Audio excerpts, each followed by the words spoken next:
That is the plan.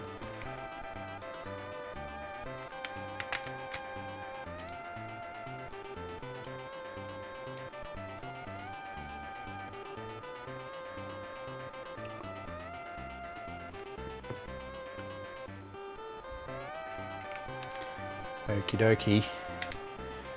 Now, hello. Now the reason I'm looking to put, well, one of the reasons I'm looking to put this on, my Amiga 2000 here, is apparently that has the later library for the running the 040 CPU. Yeah, so there is a later version than what's on here as well, but I just thought, you know, why not put OS 3.9 on? I've got it. I've got a CD-ROM. Hopefully the CD-ROM's working. Yeah, so that's the plan for today. Just general messing around with the Amiga, really. Yeah, just something a little bit different. So, yeah, the disclaimer is that I'm no expert. I just really sort of touch the surface. I don't really dig in too far. I will if I have to. And so, you know, just be aware of that. The other thing is, there might be a little bit of faffing about. Just be warned. Maybe even a little bit of downtime while I go and rummage for things in the garage, but hopefully not too much of that. And yeah, just potential for floundering about, but that's the way I roll, and I learn as I go. And you know, there's potential for breaking this system, I guess. I don't know. I have installed OS 3.9 before, and I think, you know, hopefully it should go well. But I thought I'd just start up some intro music here, a bit of Railroad Tycoon, one of my favourite games, quite nice on the Amiga, quite good sound, nice graphics. The plan today, if I can manage it, is to push this machine, this Amiga 2000 here. It's running a GVP, Great Valley Plains A2000-040, so that's the 68040 processor, and we're running at the moment Workbench 3.1. It has a flicker fixer installed, that's why you can see it on the screen here. It also runs on the, I've got a CRT 17 up here. It's glorious on the 17-inch CRT. It's a pity I can't, maybe one day I'll get a camera that you can actually adjust the frame rate on, you know, while it's streaming. But the little camera I've got at the moment, well, yeah, it's quite a nice camera, but it just doesn't allow me to set the frame rate. So that we can get rid of the, you know, the flickering on the and the banding on the CRT, because, and it may not come across on the stream anyway, really, if you're recording it. I mean, even this screen here on the stream looks a little bit washed out. In reality, that's more vivid than what you're seeing there. It's hard to capture some of these screens, I guess, with a little bit of balancing of you know, white balance and things like that. It might be possible to get close, but as I say, I don't think I can do that on this camera in streaming mode. It's got 16 meg of RAM on board on the accelerator card. It's running ECS Agnes 2 megabyte, standard Denise. We've got the A2320 flicker fixer. I've got a GoTech for DF0, a floppy drive for DF1 here. I've got an extra floppy drive for DF2. It's got a Alpha Data Tandem IDE controller running the ROM drive. I'm hoping that's working. What else have we got? It's running a Picasso 2. So yeah, it's a nice little Amiga, a nice big Amiga. Had a little bit of trouble with it last night. I was just messing around. I just had it sitting in this screen here actually, just playing the music. I was messing around on my other computer, just getting something else sorted. And this locked up, this locked. Not sure if it got an error, can't remember. But I rebooted the machine and I was getting red screens, which I think, from memory, don't quote me, I think something to do with RAM. So I pulled the card out, the accelerator card. I did a little bit of reseating in the slot to start with, but to no avail. I also tried to reseat the RAM and the SIM slots, and the horrible plastic SIM slots, plastic clips. And I noticed some of the RAM was just sitting out slightly, and I just tried to clip that in, made no difference. I pulled the card right out, removed all the RAM, reseated it all, made sure all the clips were clipped in, no difference. Then I just took all the RAM out except the last slot, the bottom slot you can have populated without the rest, and again no difference.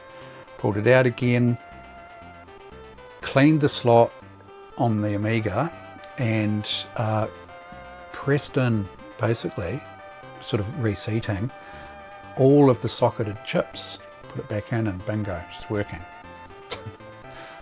I was a bit worried, but yeah, nice to see it going again. Maybe for later. I found this in the garage. Carsinomi might appreciate this one. Pentium MMX Compact. I have no idea what state it's in. I've never booted it, so it could be something to look at later on. Anyway, thought I'd make a start with installing OS 3.9. As I say, hopefully this bloody CD-ROM's working. I haven't used this computer for quite some time. Well, until last night, you know. It's nice and quick.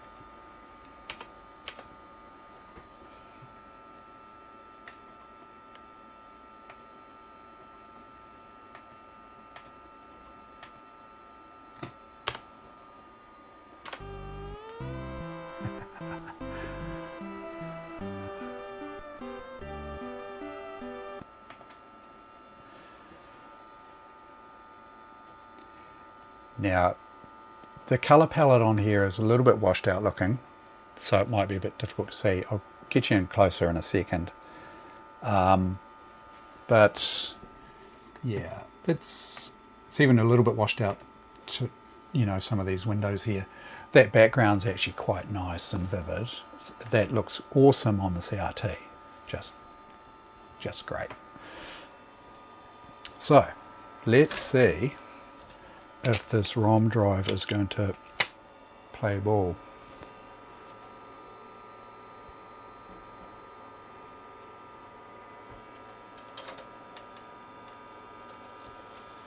And the plan is to do an in-place upgrade.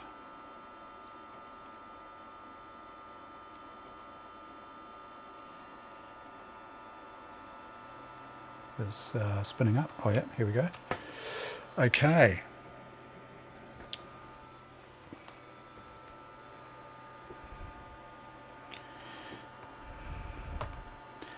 That's looking very promising there. Okay, emergency boot.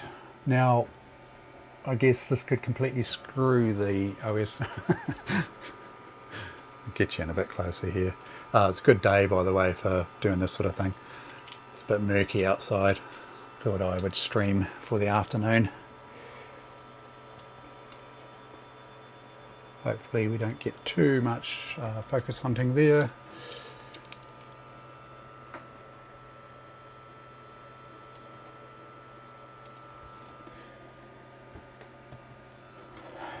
new audio switcher.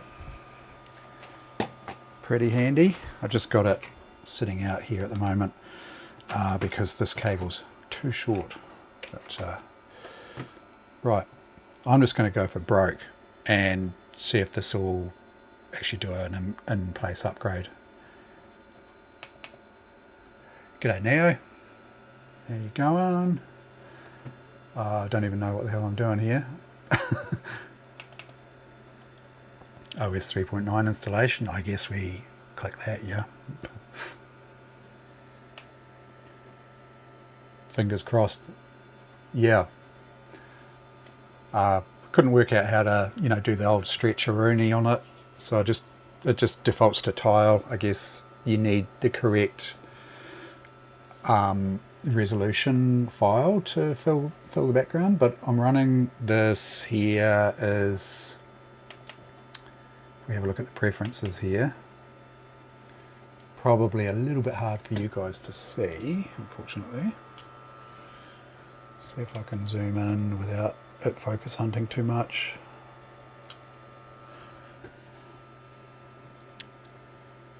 Picasso's 96 mode here, and we're running at high color at 1024 by 768, which is the native resolution of this monitor. Looks nice. I've got a palette enabled here. It's called Faro, and yeah, it's quite a nice sort of a sky blue background. It looks a bit paler on the stream, so a nice pale blue with a sort of a champagne-y coloured title bar. Yeah, pretty nice.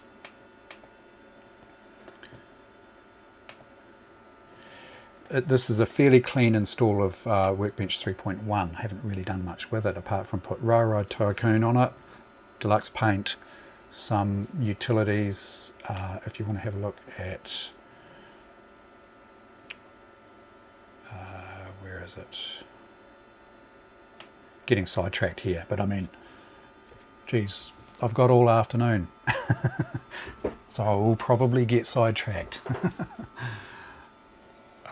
If we have a look at, what am I looking for here? Utilities. I've got sysinfo here.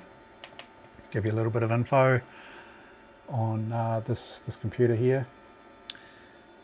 So we are running, you can see there, ECS Agnes 2 meg. As I said before, standard Denise 040 CPU with FPU 040 plus a 6882. And memory 16 meg of 32-bit RAM here, and of course we've got the 1 meg chip RAM there. And if we look at speed,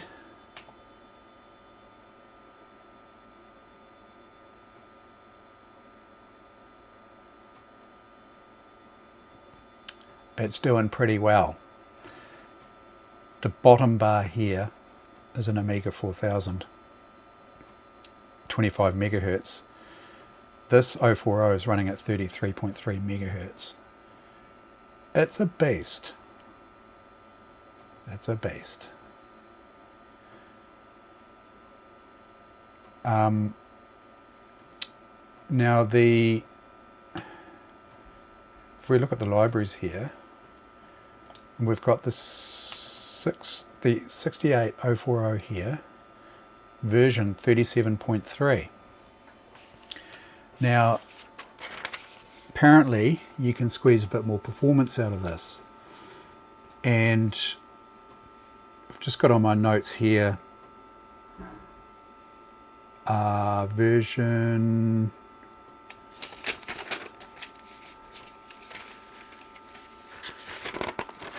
yeah. How are you, Evil C? Nice to see you. Not sure if you were listening, if you were on before, but I've put a disclaimer on this video, on this stream. I'm sure I can tell just by you know, watching your comments and listening to you guys that you've got a lot more knowledge than I do. I consider myself a jack of all trades, master of none. I don't dig too far into things. I like to mess around with things, get them going, fart about. If I really have to dig into something, I will. So, you know, there's disclaimer is this, that I potentially will do a little bit of floundering. I may not know what I'm doing fully. I know a little bit. I don't know heaps. And you know, I'm happy to learn. That's pretty much what I'm doing here, is I'm just living and learning. So bear that in mind. There might be a bit of faffing about. I might do something wrong. I generally am pretty careful with hardware and things like that. But as far as software goes, could break something here. The plan is to upgrade to OS 3.9. Yay. And so just doing a bit of reading, and so the library that I'm hoping to get onto this machine at least is 44.2, which comes on the Amiga OS 3.9 disk. So just as a matter of course, I'm going to upgrade. The plan is to get the later version on 47, version 47, maybe afterwards. But what I really want to do, and you may have some ideas, I'm sure you will, and I'm happy to take any suggestions, is that I want to push this machine. I want to put something on it that's going to push it. And from what I remember is, I do remember playing Elite on this machine, and it went bloody well. So if that's considered as pushing it, you know, that's what I'll do. I'll put Elite on it, and we'll have a wee game and mess around in general. That's the plan. So yeah, good to see you. And Neo, good to see you too, mate. I'll yeah, so that's 37.3. We want to upgrade it. Comment here, Motorola. I am so lucky to have this. So lucky. Yeah. Okay, Elite 2. Yeah, that's pretty much what I've... Actually, do I have the original? I might, actually. Yeah, I do. Boxed.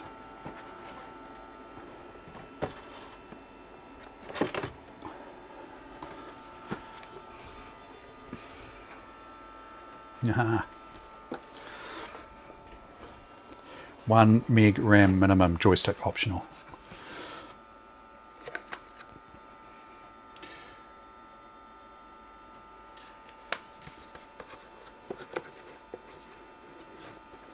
Oh yeah, okay.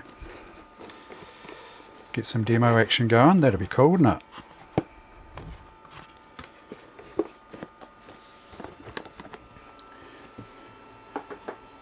So my understanding is that because I'm running 37.3 library here, is that I'm not getting as much out of this as I could.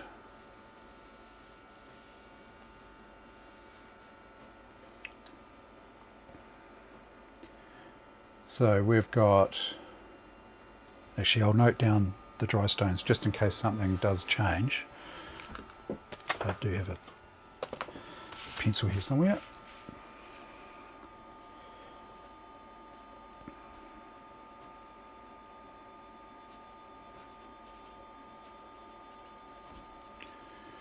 Two, 3, 5, 6, 5. Whether that will change or not, I don't know. I'm assuming if performance is increased by the library version, well, maybe it will, eh?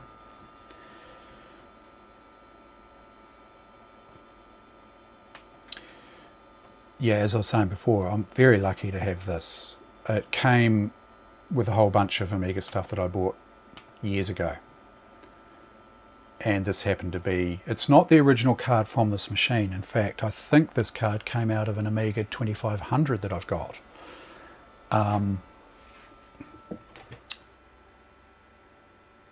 just switch the camera here.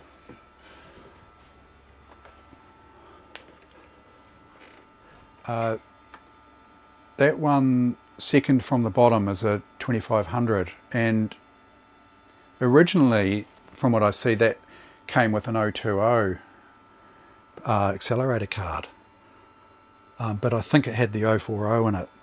But anyway, I wanted to sort of keep that one, you know, as original as I could, and so I wanted to put the 020 back into it, and yeah, so I put the 040 in this. I sort of, what did it have in it? I'll tell you what this computer did have in it when I got it, and I've got photos of it. It had an AGA 2214 installed. Now I can't find any information on the AGA 2214 online with a quick search. It had the A2630, that's the 030 megahertz, the 030 processor at 25 megahertz. It's what this machine originally had in it. The motherboard revisions are 4.5.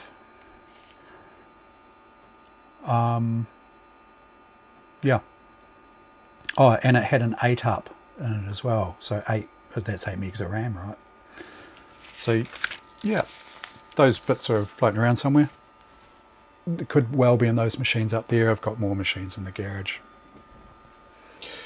Bloody Amigas everywhere. It's not a bad problem to have. I just need to actually appreciate. I do appreciate them. It's just I haven't had much time to really spend lately. I've been sort of obsessed with PCs lately for some reason. I go through stages. But just, funnily enough, I was watching Carsinomi last night playing Ports of Call on the PC, on the 386. Apparently the 386 died on him last night. I just went to bed and then he messaged me about 10 minutes later to say the bloody 386 failed on stream. So I haven't seen that yet, but he was playing Ports of Call and I don't know, was thinking about Amigas, and I had that one right there, and I thought, well, I'll just drag it down, put it here. I've moved the Pentium 3 down onto the floor here. I don't know. I didn't see it. I didn't see whether he gave it a Viking funeral or not, but I don't know how bad it is. Hopefully he might turn up later, I don't know, but yeah. Well, I'm going to go ahead and... sorry, I'll switch you back. I'm going to go ahead and install this OS 3.9 here. This is a reasonably clean install, so if it breaks it, I don't really care. I'll install from scratch again. Hopefully everything's in order.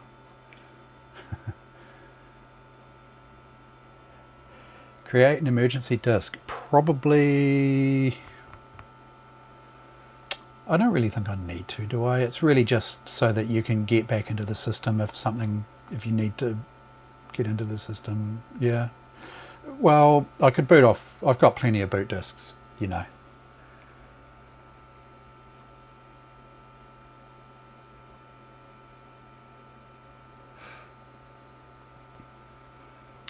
Yeah, I guess it wouldn't take much just to have it on hand, would it? I've got a bunch of floppy disks here.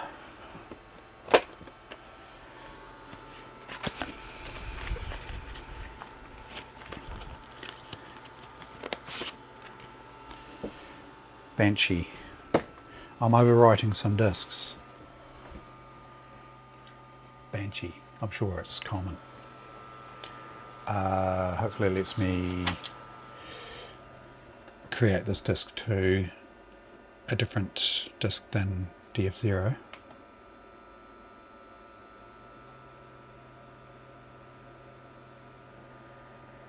It's going to want to create this disk on DF0, isn't it? Oh no, here we go, DF1.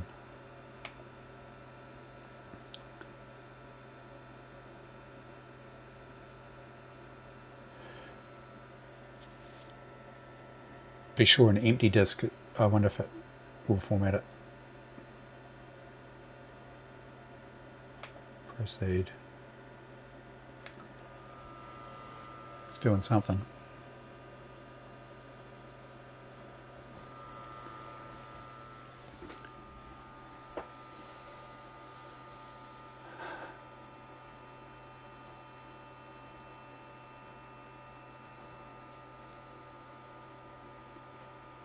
I think it might be formatting it first, eh?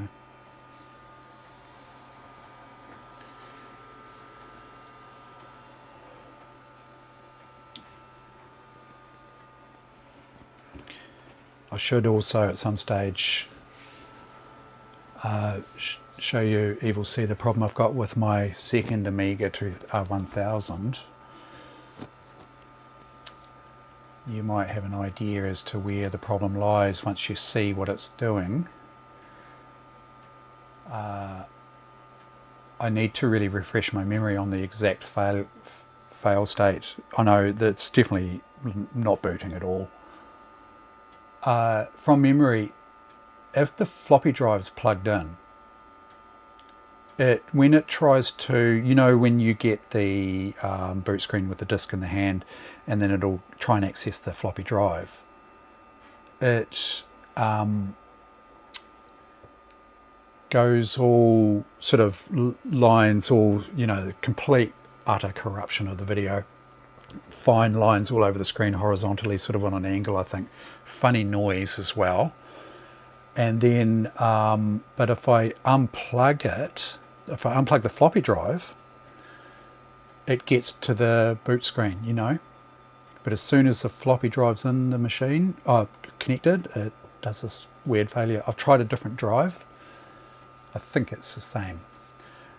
Kitty, she's doing well. If I do another stream later on tonight, you might get to see her. Or I might even bring her in today, I'm not sure. We'll see how we go. But she's in the bathroom toilet area, and we just don't want to sort of overload her, you know, with too much information. CPU might crash. Might fill up the RAM. But yeah, she's pretty cute, and she's settling in quite nicely as well. So she's just a tiny, tiny little bundle. She's awesome. We haven't thought of a name yet. We've got a few options, but we haven't come to any agreement at this stage. It's not that we're disagreeing, it's just that we haven't come up with something that we're both like, oh yeah, that's it. Yep, she definitely has. That won't take long. I was playing with her last night, and I was just putting my hand into her tummy, you know, and she would just very gently, and she would kick, you know, cats, they kick back and try and push your hand out. And she'd do that, and then she'd start biting her own back feet. And she's like, yeah.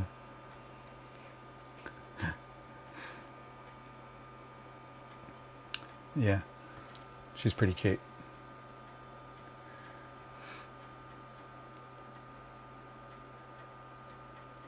Not sure if, can you hear this noisy beast beside me? It's pretty noisy. I've got a little bit of noise filtering on this microphone, but I'm curious as to whether you can hear it, because it's pretty noisy.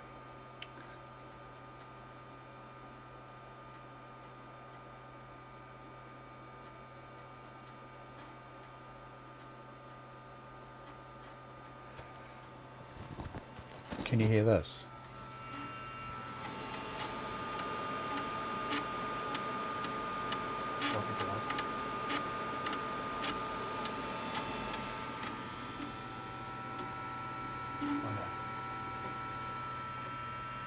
What sort of ambient noise have you got going on there?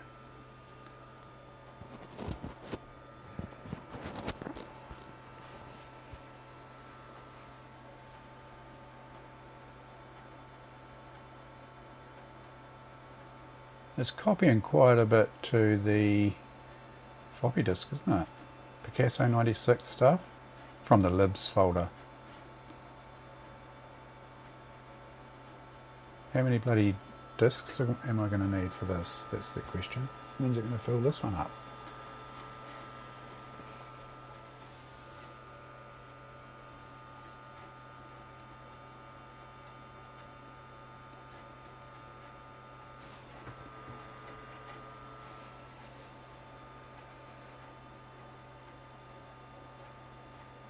Emergency disk is now ready for use.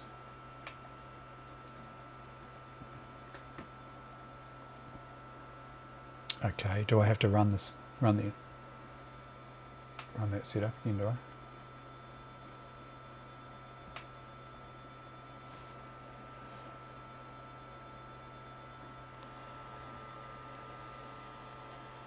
I'll eject the disk and run that installer again. Not quite sure why I need to.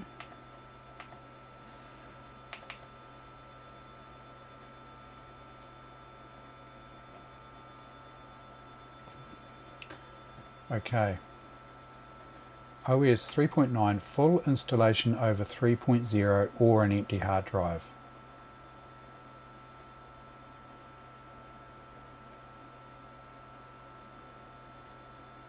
OS 3.9 is the second option.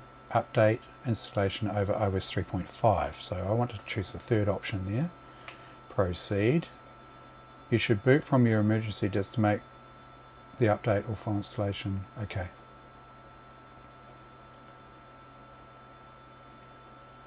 Okay, so I need to boot from that emergency disk, yeah.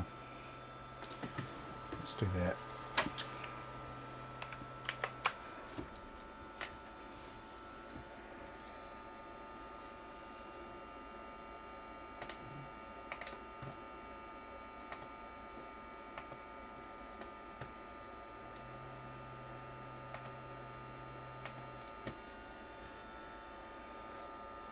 I guess it can't install while it's in use, you know, as opposed to likes of Windows. So does it want this in... I thought I asked it to boot off DF1. Does it need to be in DF0? If so, that's going to be a bit of a pain. Oops, I should have... Sorry, computer. Restarting it while it's in the middle of booting. Boot options. DF1. If I disable DH0... Oh, sorry. DF0. I wonder whether it will be happy.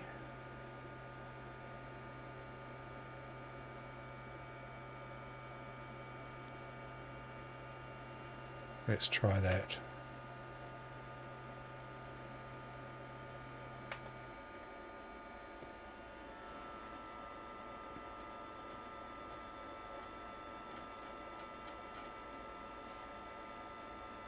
Seems to be happier doing that.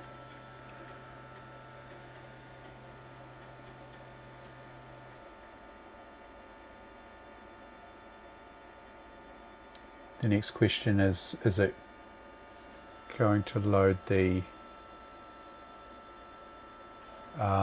CD-ROM drivers? Do I need to do that separately, install that onto the disk? Hoping not.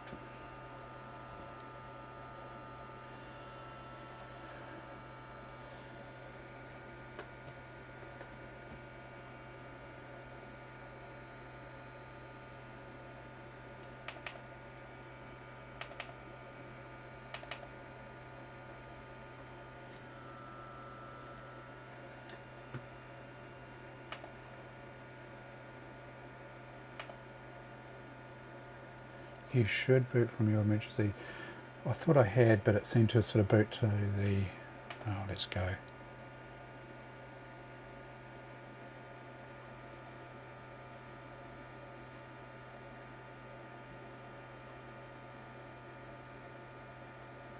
Hang on a minute. This program lets you install release 3.9 of the Amiga operating system on your hard drive. It can be used to upgrade an older version of release or to control which languages will be available on a hard drive with release already installed. Okay. I thought it was saying 3.9 already installed. You know, it's like, no, it's not. Sign my life away. Install for real. Let's log it. Which partition should 3.9? Okay, DH0 workbench. Okay. Proceed. English. Proceed. Printers. No. Which drivers? No. Keymap. American. Would you like to install the new OS 3.9 backdrops to your presets drawer? Make sure you have 10 more megabytes left. Yeah, why not? I think there's plenty of room on this hard disk.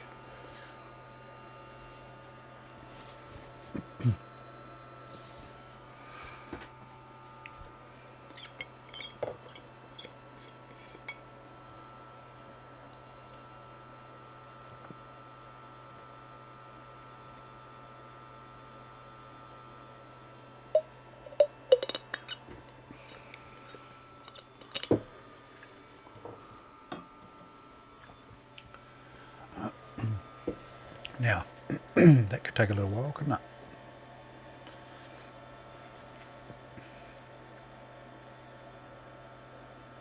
%40 done, it says.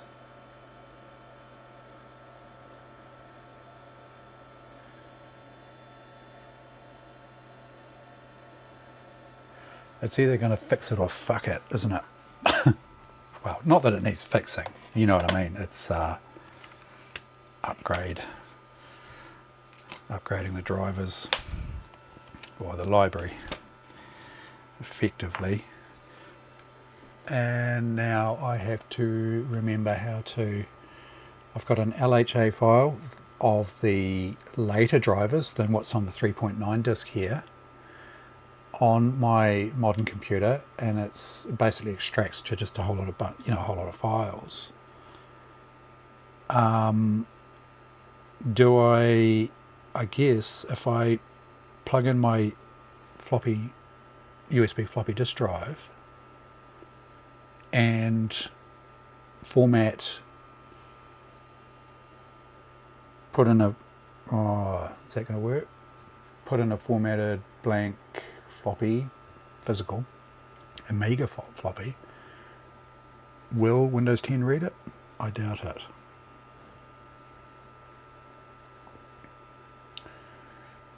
I've got a grease weasel.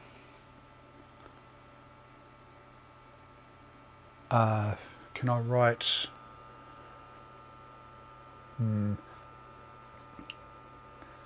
This leads to another problem I have with the GoTech drive.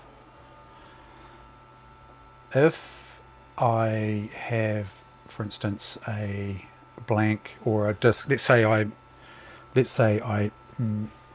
boot it from the hard drive on the Amiga, put in the USB drive and select a disk. Oh yeah, cross-DOS, someone on the Amiga will read. Oh yeah, yes, well I've got cross-DOS on here. Good thinking, yes, I'd forgotten about that. I tell you, it's been a while since I've done this stuff, and getting the old grey matter kicked into gear. Cross-DOS. Now, where's my floppy disk drive? Evil, see, you might know the answer to this. I think I know the answer, but if I put in my GoTech, you know, my USB into my GoTech, and I bring up a disk as such. It could be any disk, one that's complete and it's, you know, it's got information on it, and I just want to, let's say if it's a little bit like doing this. I've got a disk here. If I want to put that into my floppy disk drive and format it, I can. If I do the same thing with the GoTech, it will not format. And from what I see is potentially I might need a firmware update on this bloody GoTech. I'm not 100% sure. I thought it would have been a simple thing to achieve, but apparently not.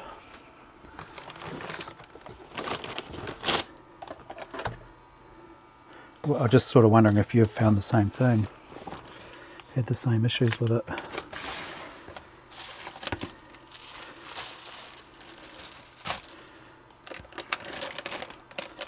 I was sure I had a floppy disk drive down here somewhere.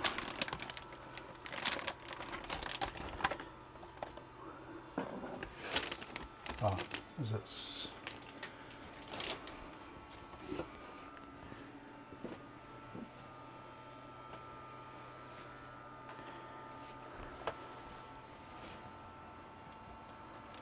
Yeah, here it is here.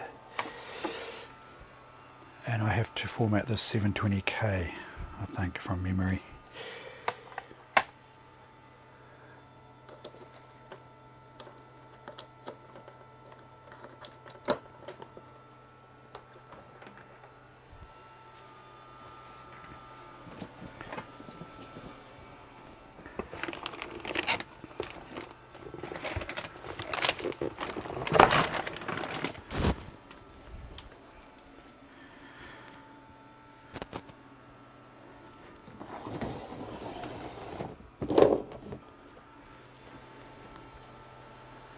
%50 done.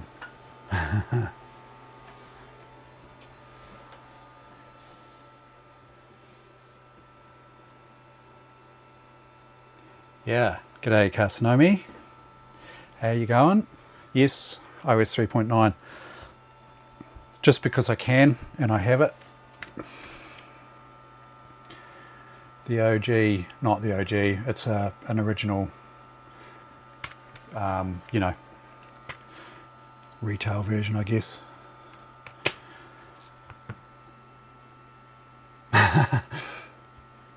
Yeah. I've got a little stash of bits and pieces I'll show you here. I do have a big set of these, a huge set of these original physical copies.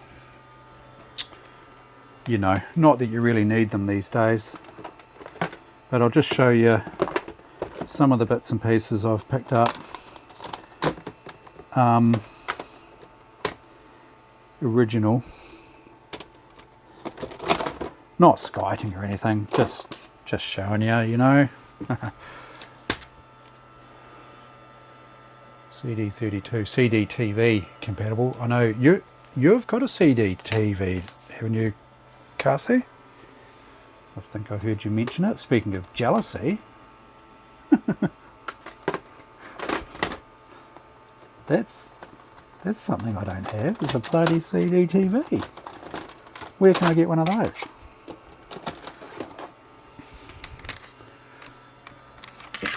Is the clock in your lounge? Freaking expensive clock. Is it Y2K compatible? Oh, don't worry about the date, eh?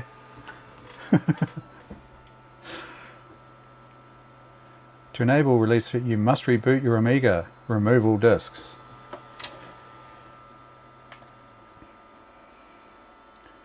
Or eBay for all the dollars. Yeah. Crikey.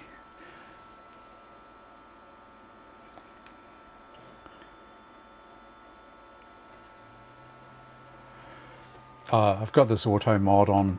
I can turn that off somehow, can't I? Because you've got in the arse. Allow. Oh my god.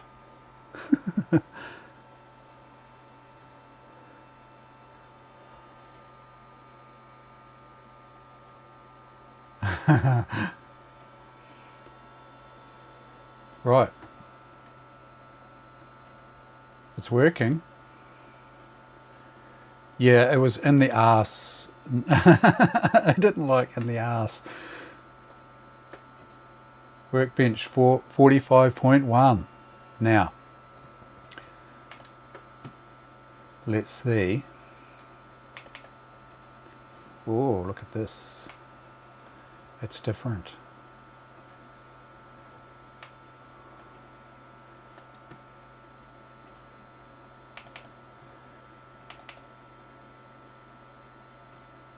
Let's see what sysinfo says about my libraries here. Yeah, it might have been both. Oh yeah, I've got time to burn, man. I can stream all afternoon and stream all bloody night if I want to.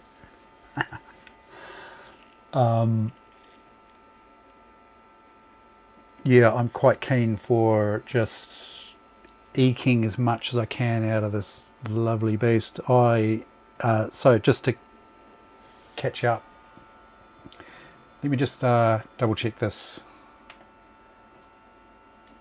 Yeah, 37.3. That's the same version as it was, isn't it? Let me see my notes here. Yeah. Okay, so the library's still the same. I wonder if I have to install it somehow. I'm getting ahead of myself here. So, Cassie, just to get you up to date, I want to get as much out of this 040 as I can, and my understanding is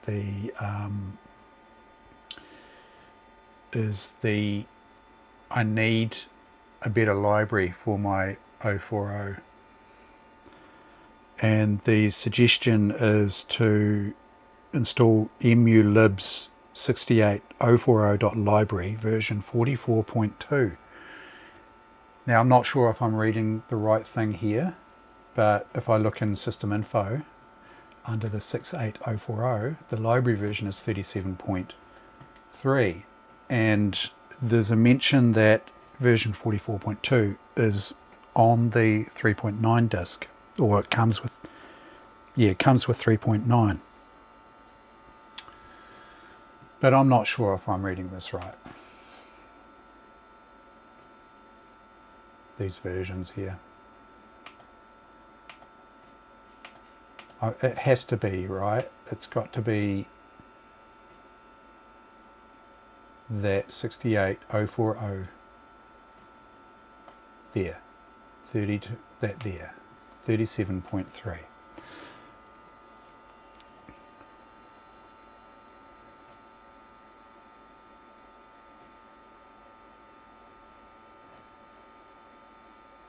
If you've got a drive, you're not totally worried about it. Oh yeah. Okay. Yeah. Yeah, I might do that at some stage. Not 100% sure I've got a drive that I can just whack into this one straight off.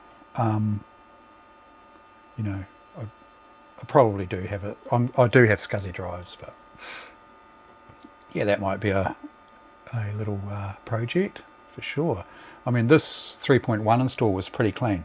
You know, I'd recently, well, when I say recently, not long before I put the machine away, I put 3.1 and it's bloody clean as, you know, it's got no guff in it. I just put Railroad Tycoon on it,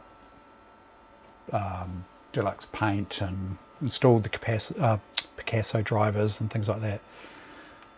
And I don't mind doing full reinstalls. I quite enjoy it actually, just going through the process.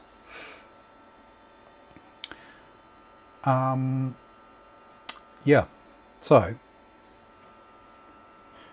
just a wee update for you, Kasi, from I think last night I mentioned that this accelerator card was giving me trouble, and it's running again now, obviously.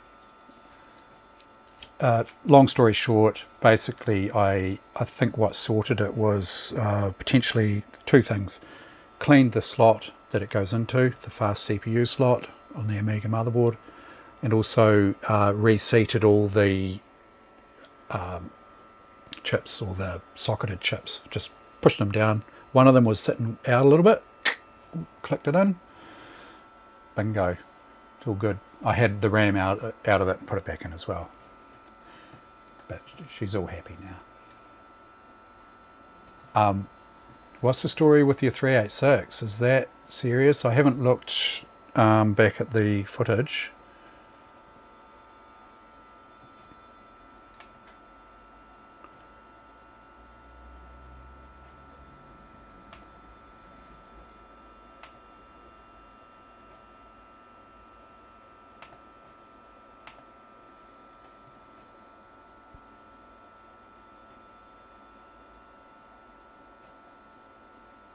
Went blank and the hard disk spun down. Oh dear.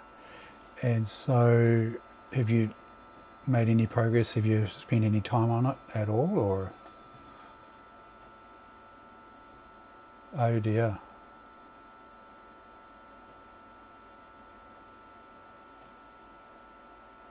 Okay, cool.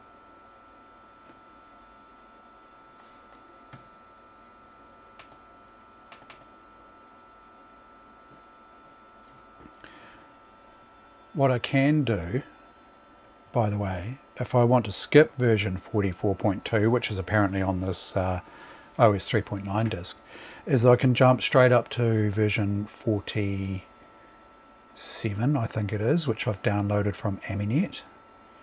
And that's actually what I was just working on, as to whether I can I'll get a floppy disk here and format it on my PC and use CrossDOS. Pretty sure I've got CrossDOS on here, except I have to go back in and enable that floppy disk drive DF0 that I disabled on boot. Yeah, I think that's the way to go, eh? Boot options. Oh, DF0 is enabled again. That's all good.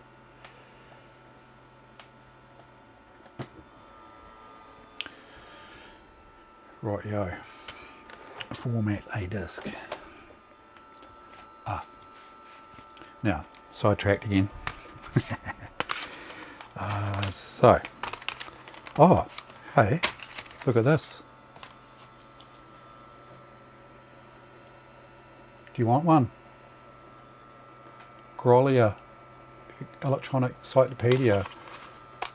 Do I have both discs?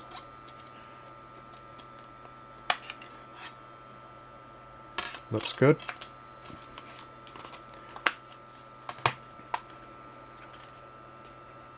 That one's got the little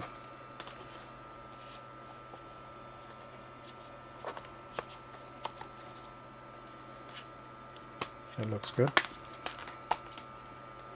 Yeah, they're both complete. If you want one of those, let me know, Cassie. Since you've got the CD32 and you've got a CD TV,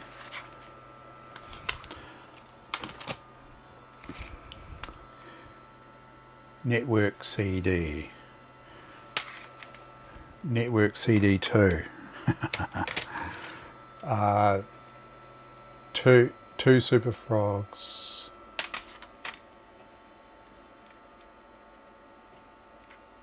oh, no clock. Uh-oh. Yeah. That's this will have the AGA version, right? CD32 Super Frog. The disc for that will be in my CD32, because when my niece comes to stay, she loves to play Super Frog, along with bloody Minecraft. CD32, Simon the Sorcerer. CDTV, Classic Board Games. CD32, Diggers and Oscar. CDTV, 17-bit. James Pond, CD32, Robocod. You were playing that the other night, weren't you? You, yeah. I'm going to blame you, Carsinomi, for this bloody Amiga thing.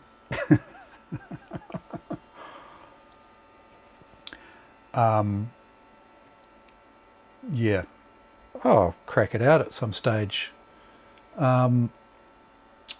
Yeah, I'm blaming you for this Amiga. I'll probably get infatuated with bloody Amigas again now. Both Amiga and PC at the moment anyway. Because I was watching you play RoboCod, and then the bloody Ports of Call last night. It's like, well, I'm going to get my Amiga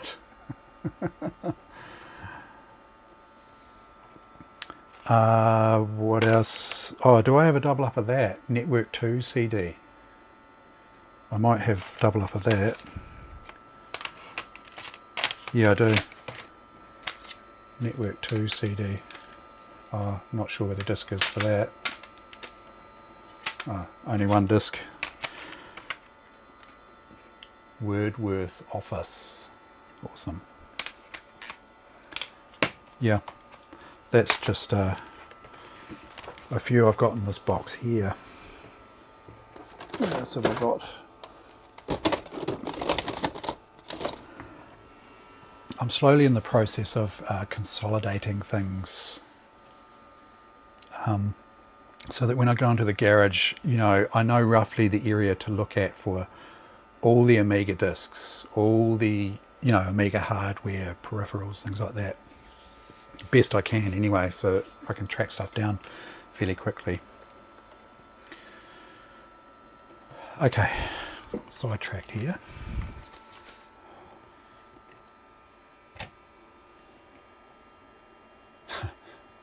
Ah, Memorex CDR cases.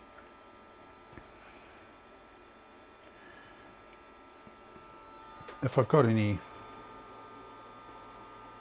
original, I mean, mine are all in just CDR, yeah. So you don't have the paperwork, right? The papers for it, is that what you mean? You just got just the disc itself, Evil C.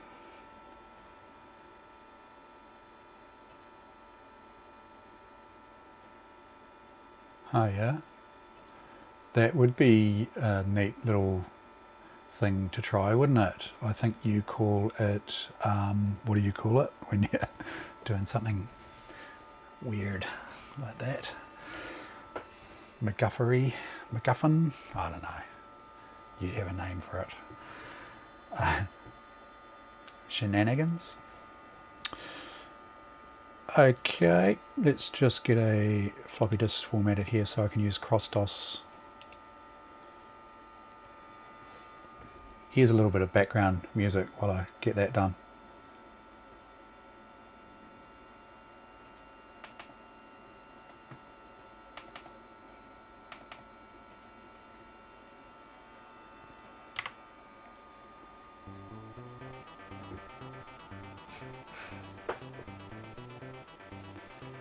Sounds a bit nicer on the Amiga. In fact, this game is nicer all round on the Amiga than the PC. Oh, recordable discs. Oh, yeah, so this is what I've done too.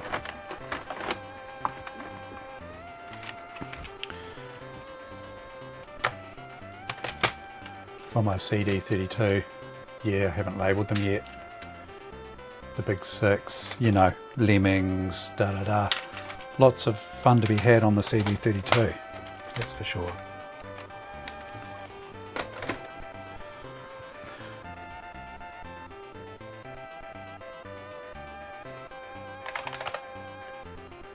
Right.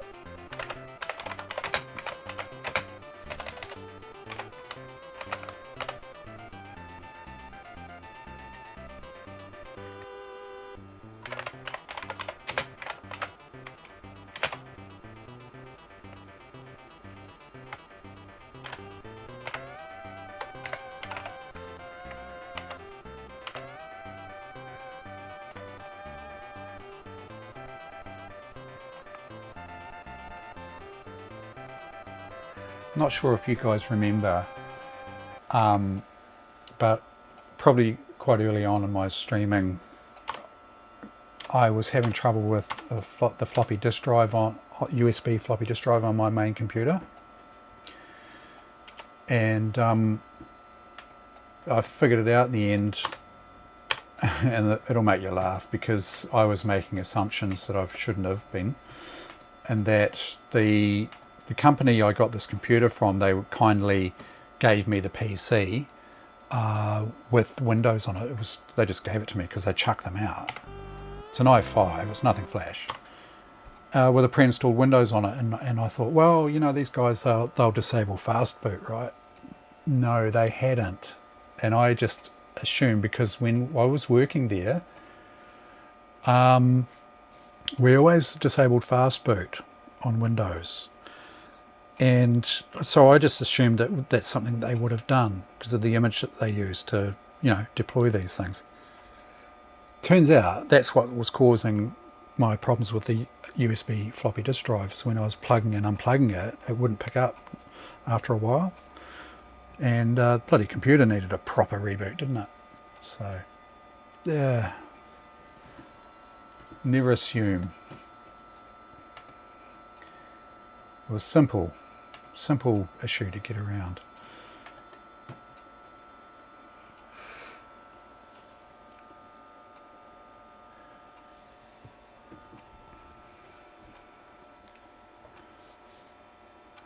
Railroad Tycoon runs fast on this computer as well. You can see, saw it there where it's building the map.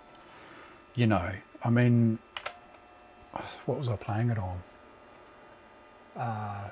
Might have been a 286 or something like that, and it's just pretty sluggish. I mean, it's no comparison, right? It's not very fair. Not a fair comparison. Even the 386, I think it was quite slow. No disrespect to a 386, of course.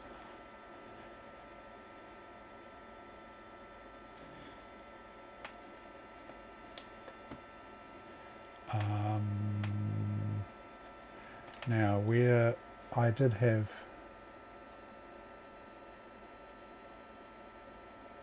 cross-DOS.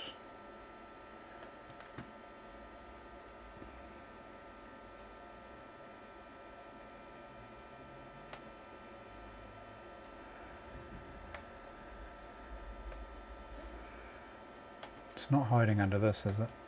No.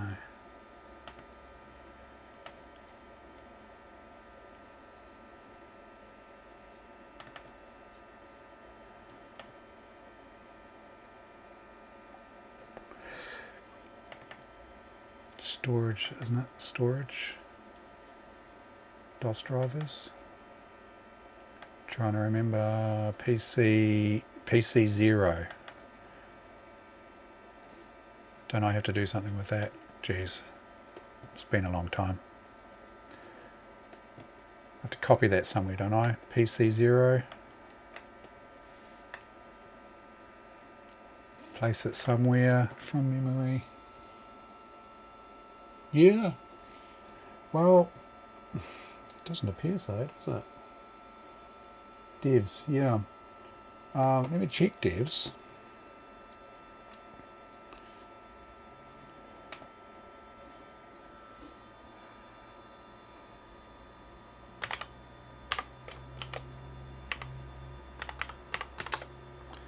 Oh Christ, how do I...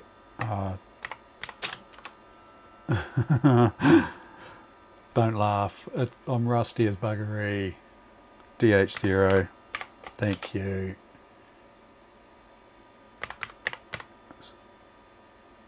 DOS drivers. Thank you. Jeepers. I'm tempted to type LS there, but no, it's not A. Well, will it work? Yeah, PC... Okay. PC... It's not there, is it? It's PC 0 for that, isn't it? If I...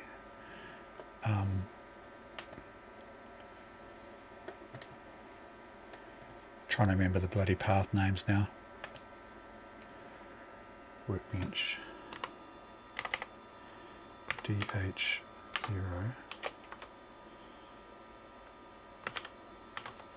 I want to get to the root. Just want to do a simple copy. Sorry about this floundering around like this. Bloody hell. I'll do it in the...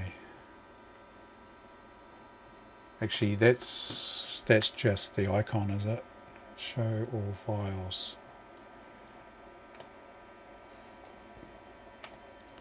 Yeah, no, that's the one. Copy that.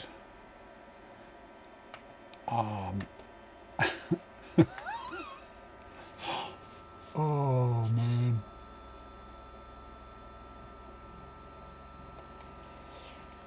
I can just drag it, can't I? Bloody hell.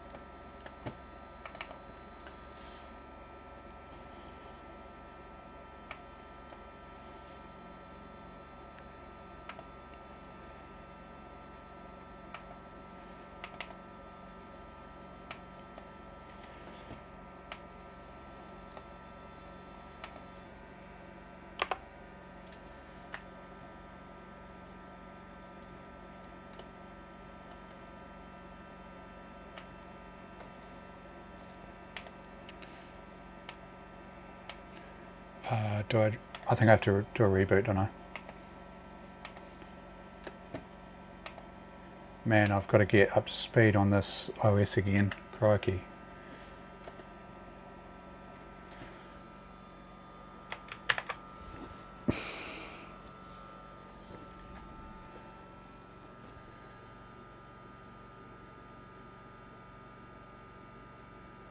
Yeah. Okay. Cool. Power supply, yeah, sounded power supply-ish, didn't it?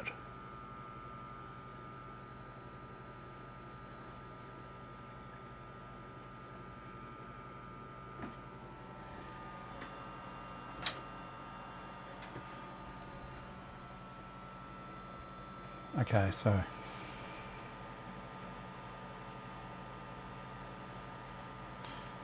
actually I might get rid of that background, it's a bit busy. Yeah. No good when they start sagging, mate.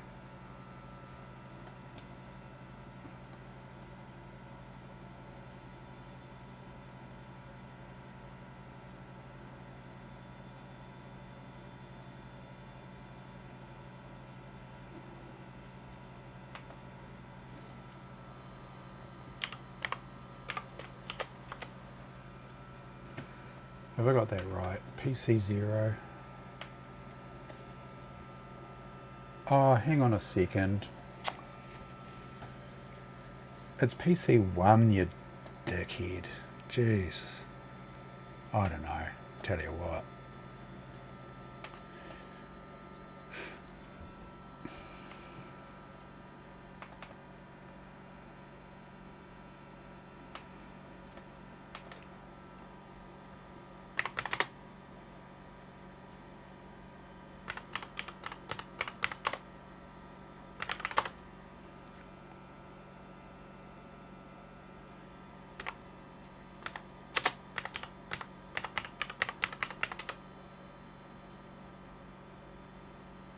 Yeah. Oh yeah, okay. Yeah, I was sort of trying to rejig my memory as to some of these commands too while I was at it. But yeah, I mean, that's the quickest way to do it.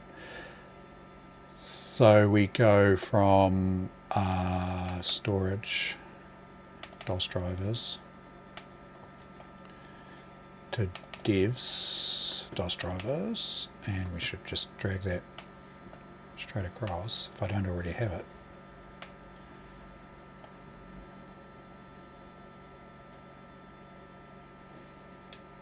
Hello?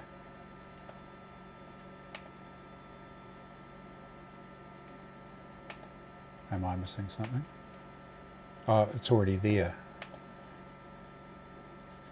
PC1. Where's PC0? Show all files.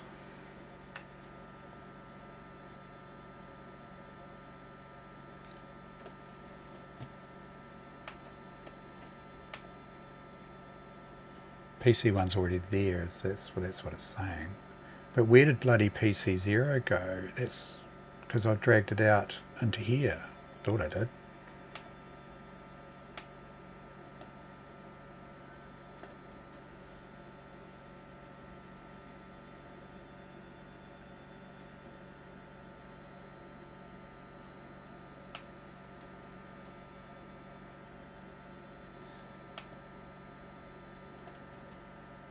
Oh, I put it into here. Here it is here.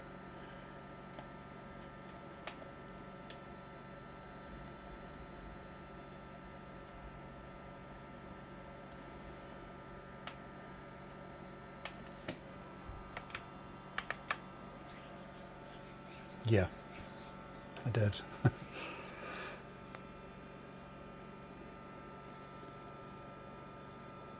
But that, yeah.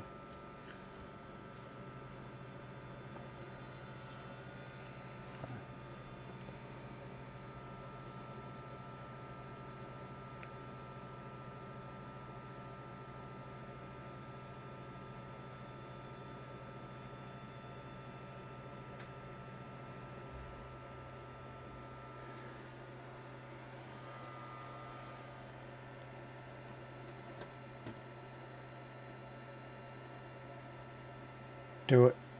Maybe I just have a disk that's not actually, hang on.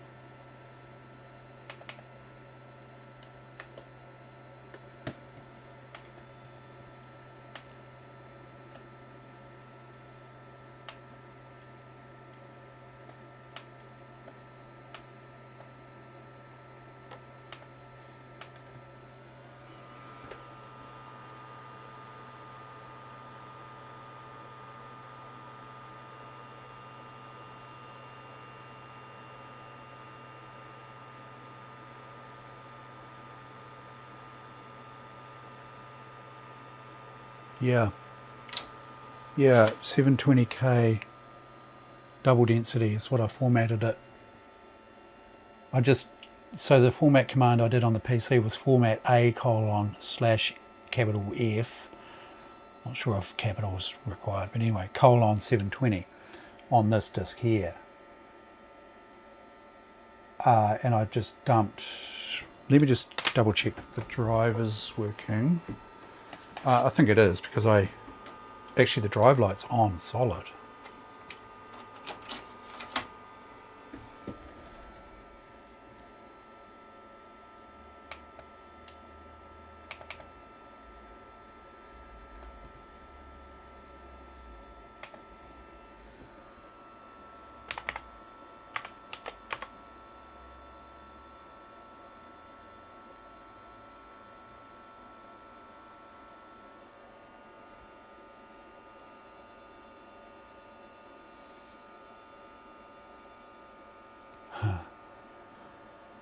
Yeah, she's not overly happy. Drive light's on solid now.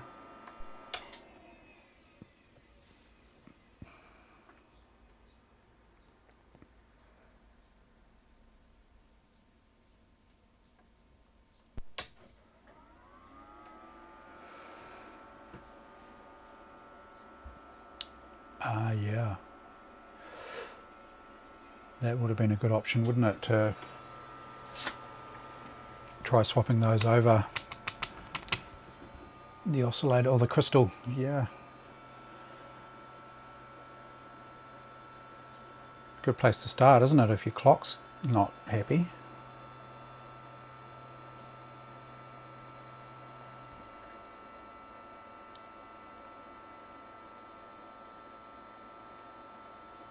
Right, floppy disk light is now out. It's not continuously on like it was before. I've got an actual Amiga disk here.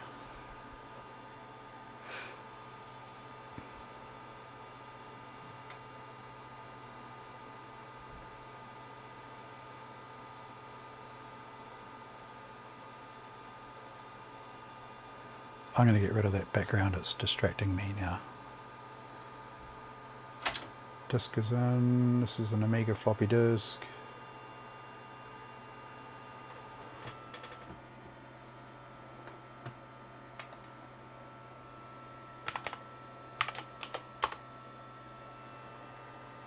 Nothing.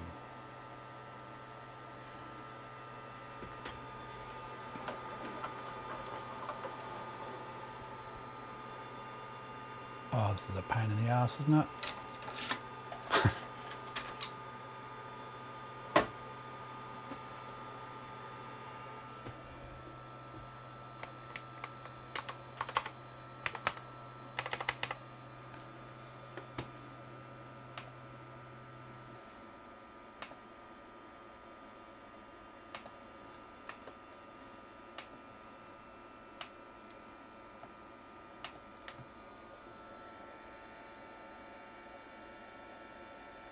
Yeah.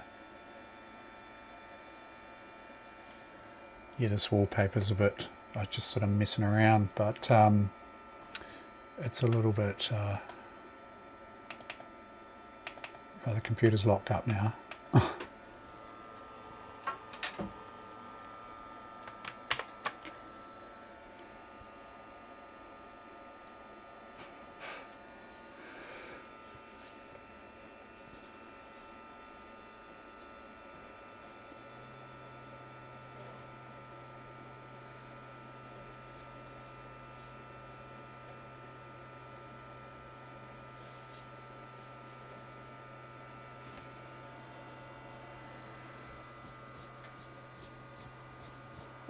Are you still there, Carsey? I just want to quickly show you something if you are.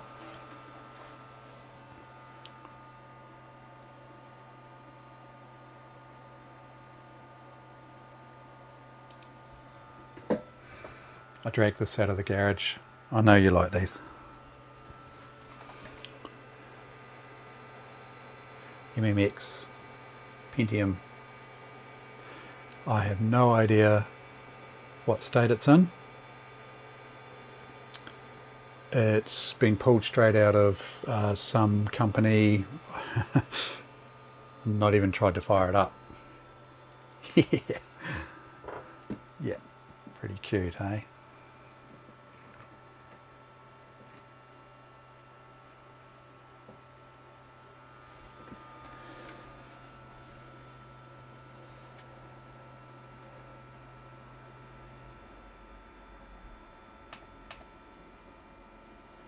Can't find anything now with this new bloody OS. Prefs.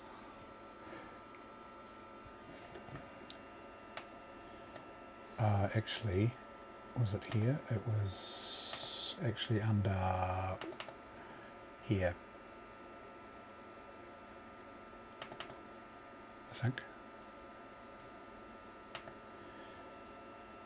No, it wasn't.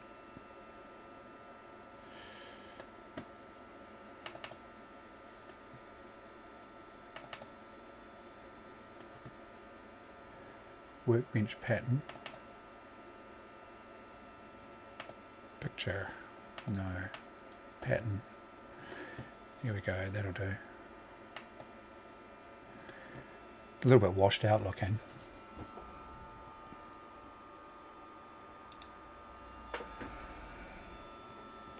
Glorious on the 17-inch CRT, I can tell you. Beautiful.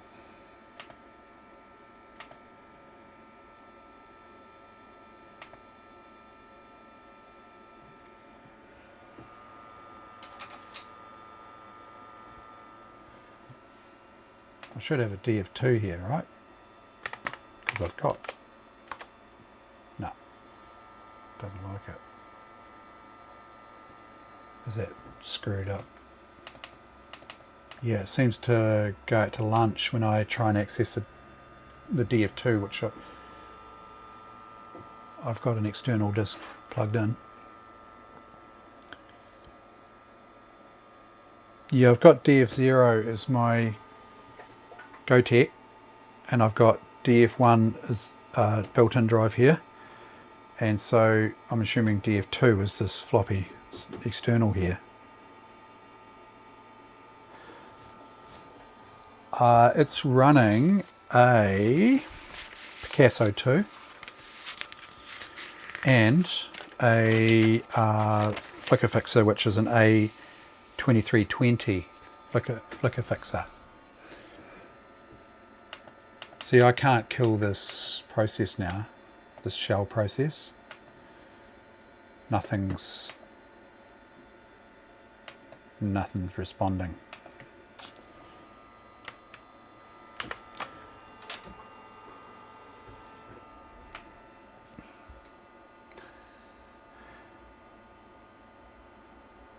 Yeah, I'm not really showing off.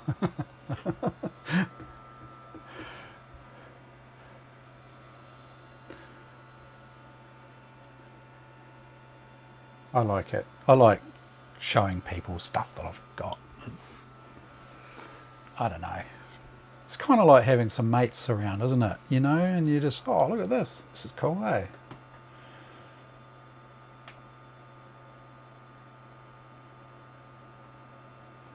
Right, I've got DF0, DF1, DF2 all enabled. Why? I can't quite figure out why this is not happy with these discs.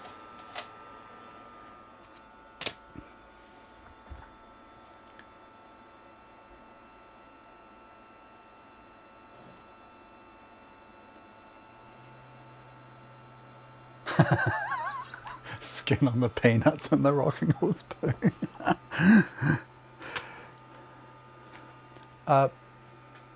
So yeah, excuse my ignorance, but an amber, is that the flicker fixer you're talking about, the A2320,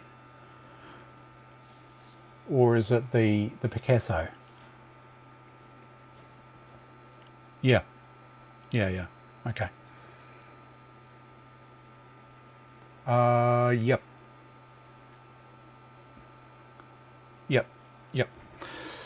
That's right. I've got, I don't know. Do I tell you guys this? I've got a few of them, but they'll be staying in the other Amigas that I've got, the other Amiga 2000s. At some stage, I might look at moving some stuff on. You know, there's no point at sort of sitting here being not used, but I do like from time to time to have the ability to mess around with one like this here, and then if something goes wrong with this one here, I can go to another computer and I can test using other parts and bits and pieces like that. And yeah, so having two is probably my bare minimum, but I don't see the point in having 7. So maybe, I'm not saying I've got 7 flicker fixes, but I've got probably about 7 Amiga 2000s in various forms. If I can get it, maybe a few of them as a core for my little collection, at least, you know, when they sort of start turning to dust or failing or whatever, I've got something that I can use for parts and bits and pieces like that. Maybe get rid of the rest, but if I've got spare flicker fixer, I'll let you know.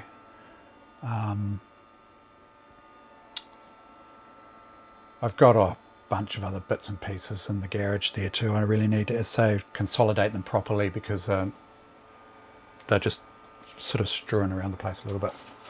Higgledy-piggledy.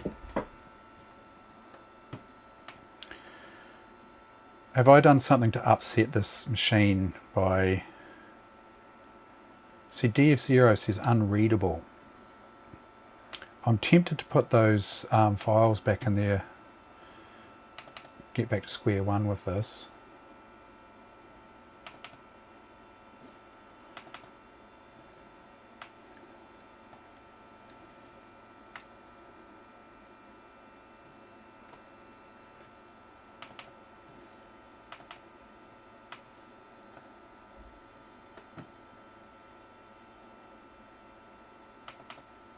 So that's my storage DOS drivers.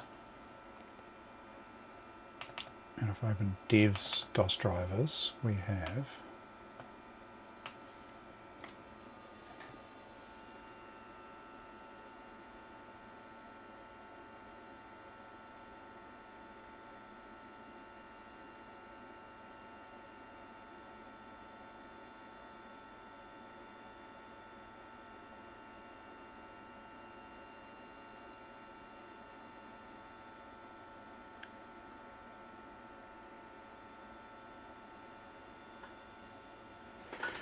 Yeah, I'll certainly let you know if I decide to get rid of one.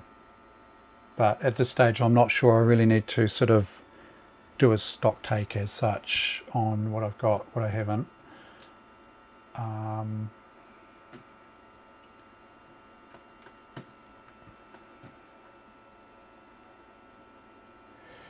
See, these icons look different. This PC1 icon is different to this PC1 icon.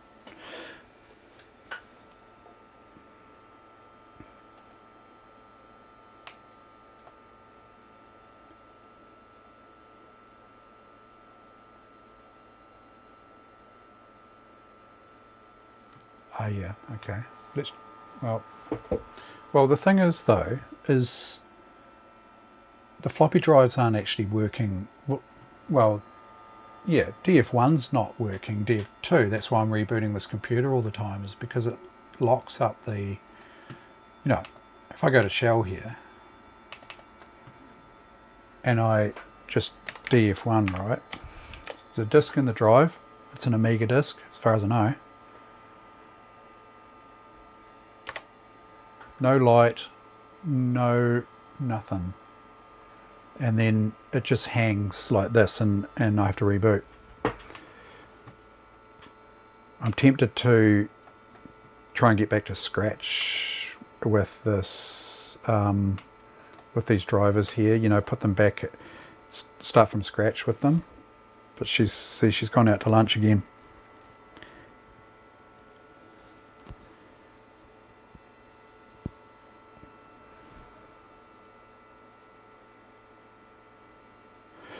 But this has been working. Yeah, the GoTech, this has been working. This was working before I put 3.9 on. You know, I created an emergency disk on DF1. I could read the GoTech. Everything was happy. And then, so there's two things that have changed. One is I've put 3.9 on, and I've copied these drivers from the storage into the devs DOS drivers folders.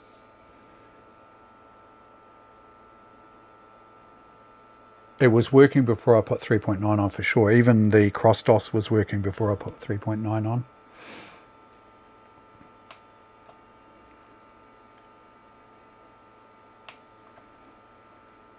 But see, even native bloody Amiga disks won't. If I try that GoTech,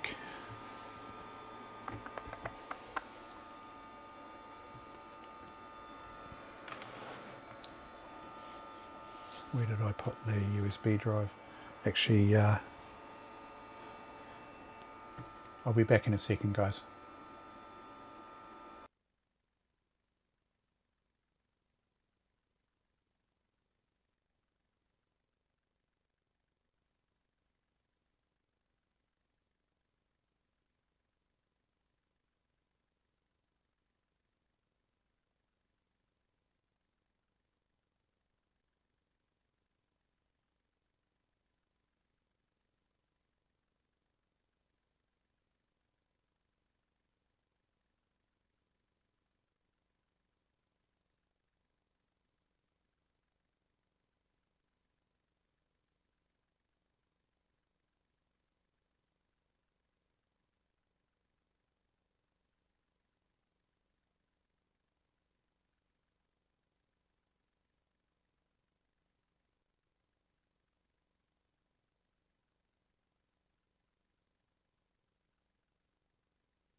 Pussycat incoming. Are you there? Hang on. Where do you want to put her? Just here? No, where's your camera? Right here.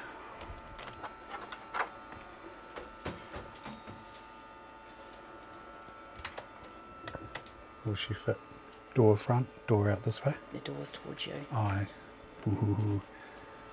You ready for a cat? She's looking the wrong way. Wee, this way. She's watching the screen.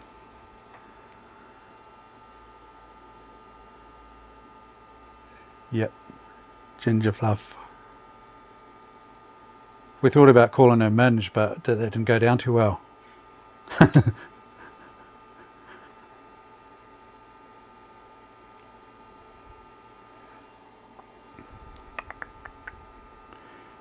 It's a little bit scary. She's quite inquisitive, aren't you?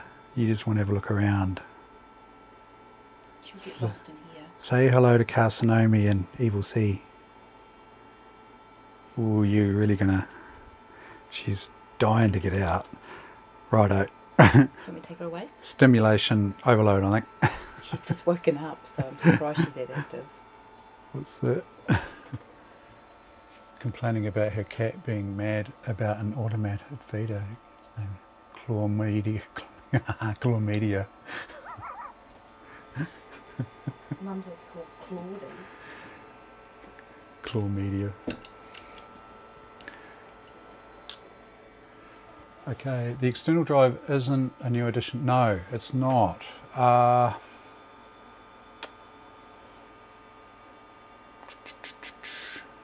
Weird, isn't it? I'll disconnect it anyway, just to sanity check. Bloody sun's coming out, damn it. I wanted it to be all rainy and horrible so that I didn't feel bad about sitting inside all day fucking around with Amigas.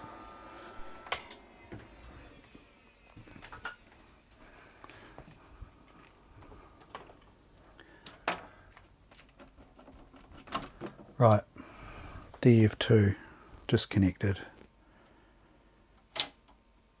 GoTech was the other thing I was going to try.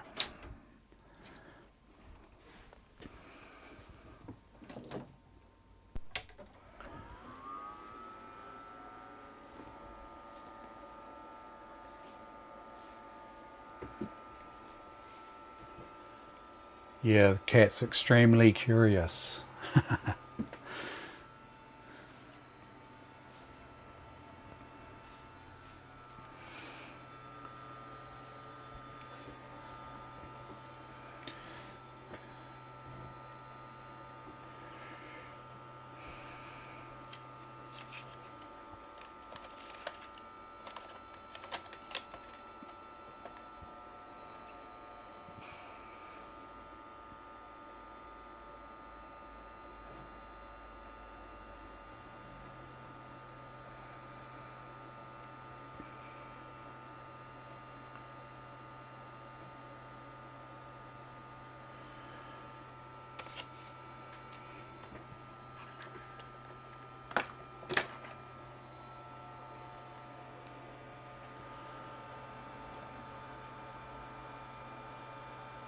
Did I not apply that background? Kind of.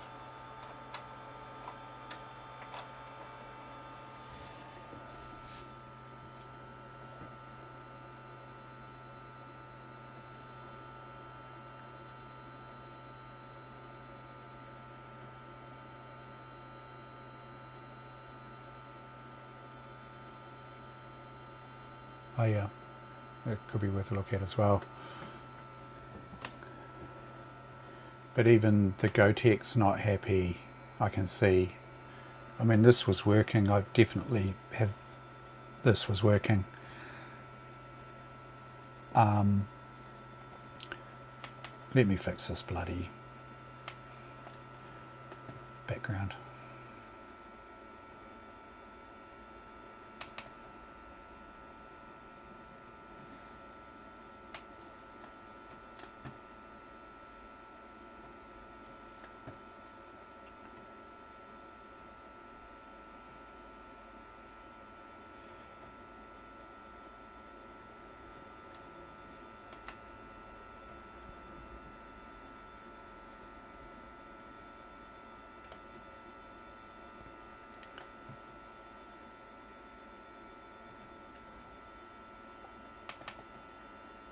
this workbench pattern, right? Yeah, so I got distracted, did I? I didn't save it, that's probably why.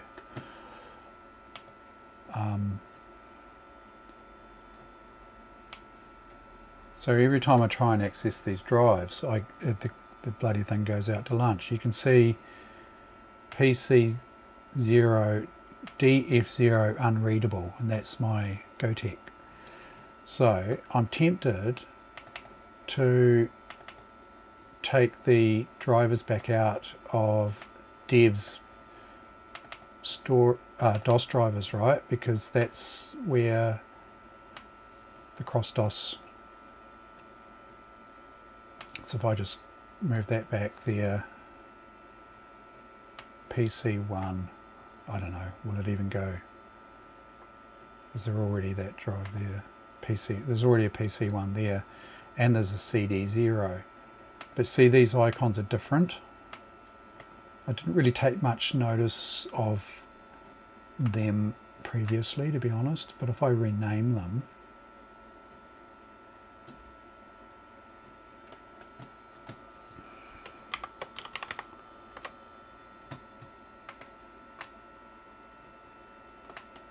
oops.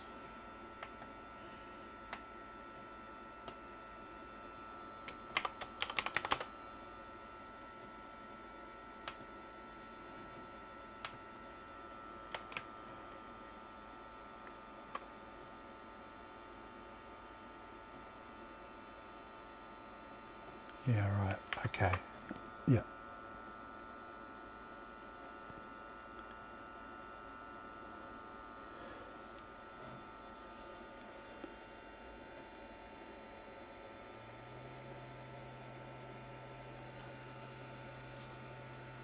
Dot infos, yeah. The dot infos are like just the icon, really, isn't it? And that carries some information in there from memory. Yeah, R disk B, look, R disk B. That's Railroad Tycoon disk B. That's from the GoTech. And there's Banshee 2. Yeah. Yes, so Amiga disks are working. Yeah, it's a good suggestion. So let's do that.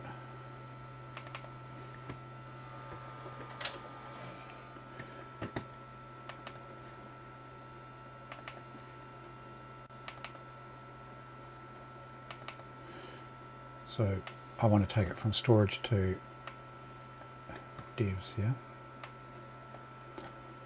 So PC0, thank you very much. PC1, thank you very much. Reboot.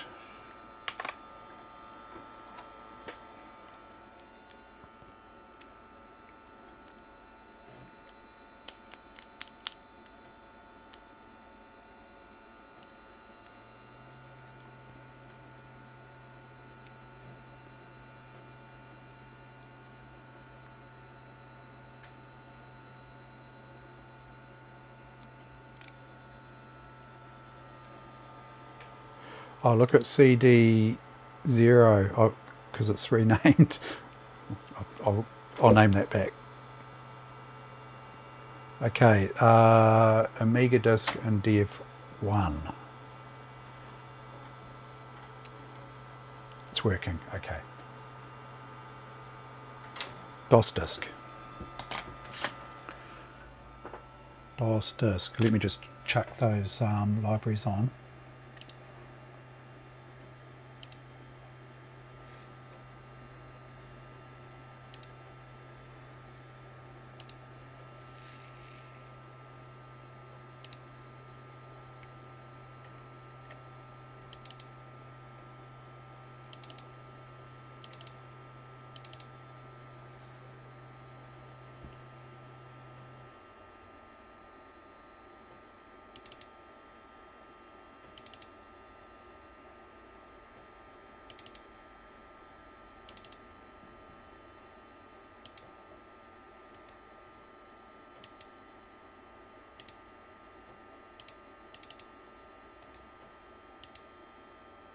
not enough room. I need an additional 283. That's okay, I can just do it in chunks, right?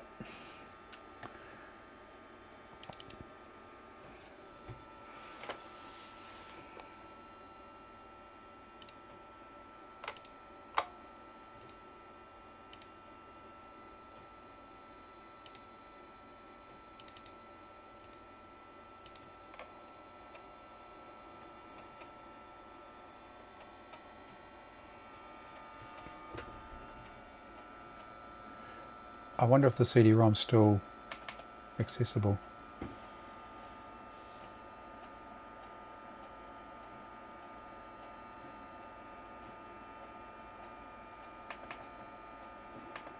No. I better rename that. Rename this back.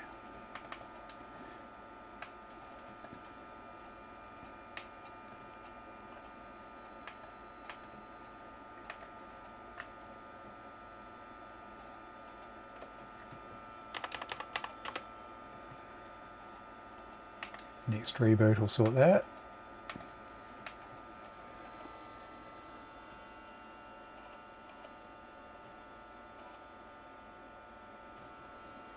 Okay, some DOS files on here.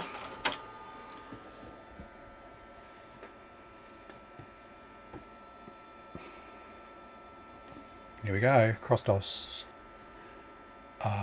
A volume with the same name and date is already mounted. Oh, just set date, okay.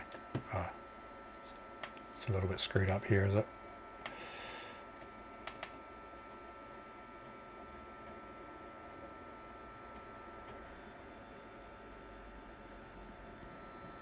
They are mainly just info files. There's a guide, a readme, probably not that important. But I guess for the important files it's going to be necessary to rename them back to the original, I'm assuming.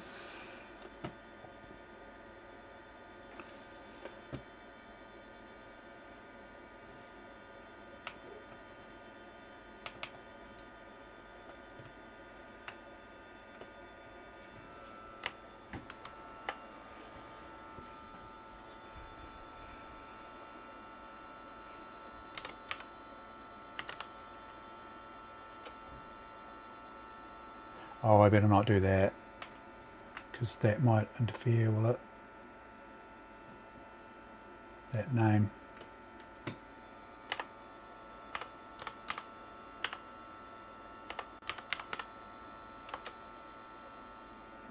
Yeah, that's a system name as well, isn't it?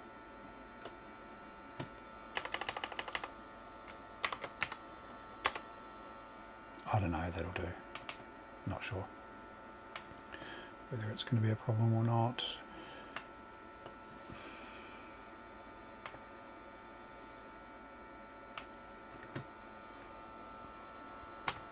Got to remember my DOS commands, and it's if I go to D PC1,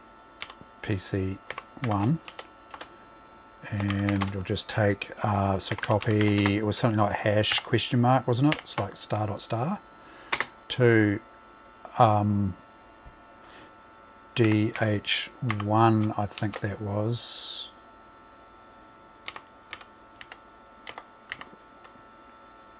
What did I call it?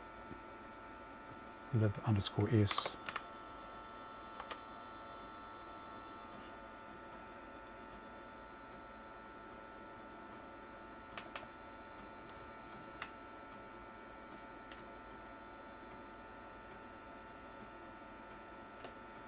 Yep. Geez, a little bit of muscle memory left. Sorry, not reading the chat.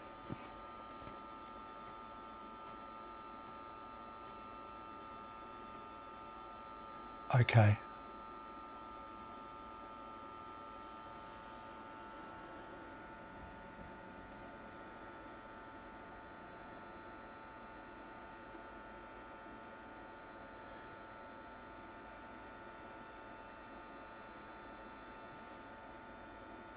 I'll just finish this. I'll get that copying and then I'll do that.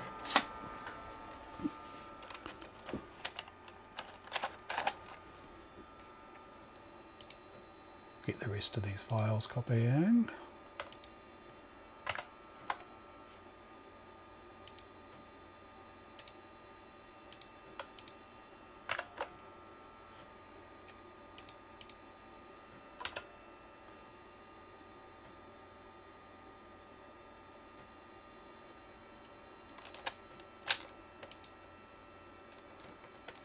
Now my floppy disk drive on the computer is going to play up again. Maybe it wasn't a problem with fast start. Come on, unplug it, plug it back in again.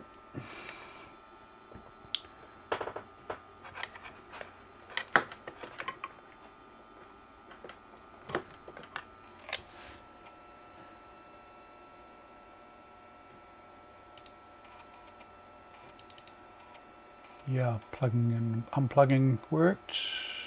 Okay.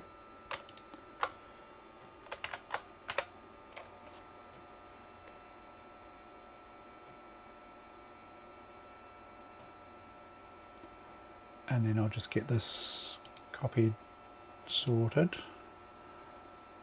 It's all the folders and bits and pieces. Right.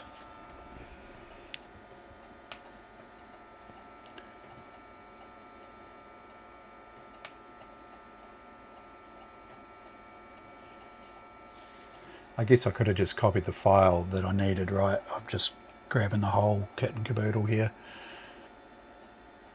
There is a libs folder on this disk, but I'm just grabbing the whole lot. Okay.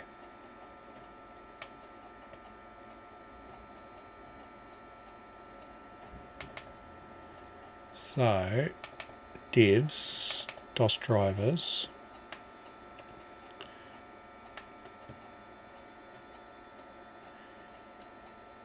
Maybe I should just copy that back to storage and, you know, retain it as such. I don't know. At least it's not going to try and load it, right?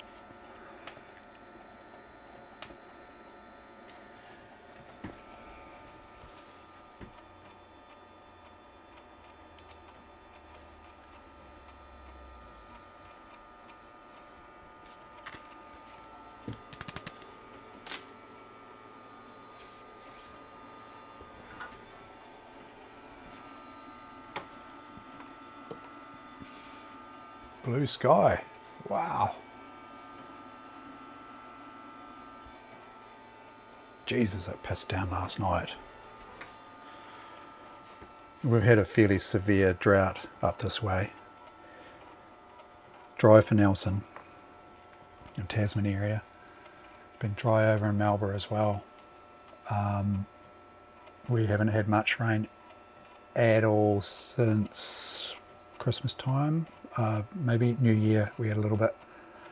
I was down south at the time, but Andrea was here and yeah, it was pissing down then. But it's kind of like the rain gods are making up for lost time.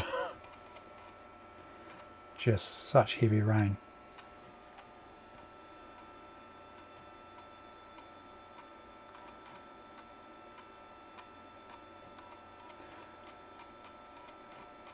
Nothing like they've had elsewhere. I think West Coast got a bit hammered, didn't it? Maybe a little bit down south. Was it Hearth to Makarora, somewhere around there? I think was pretty badly hit.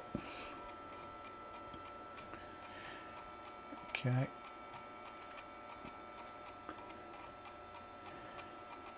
So the next challenge, well, it should be fairly easy to find, shouldn't they? These demos, these 040 demos.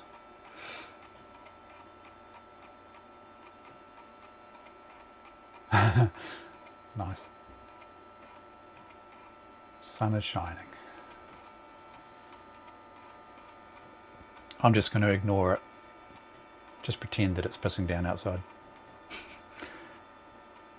I won't feel so bad about being inside farting around with computers all day. Getting nothing done. Nothing useful anyway. Well, you know what I mean. It's useful as far as farting around with old computers, that's for sure.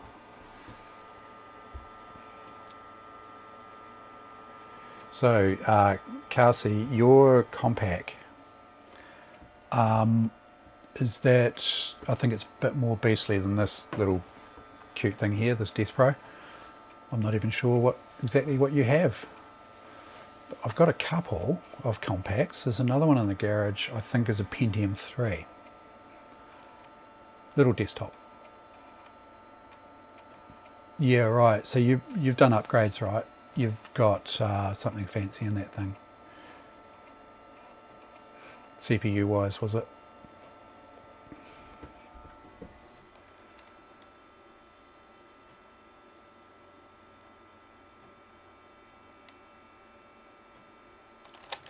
Okay. Oh, AGA. Oh.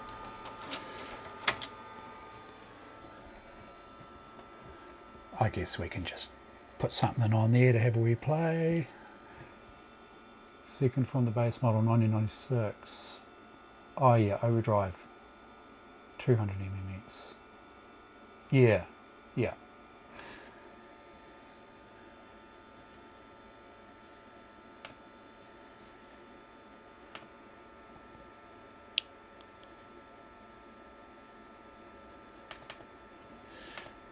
Now I should just be able to up arrow on this. No DOS key required.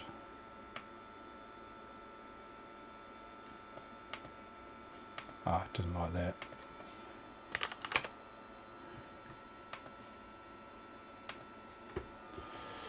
Let's open that shell again.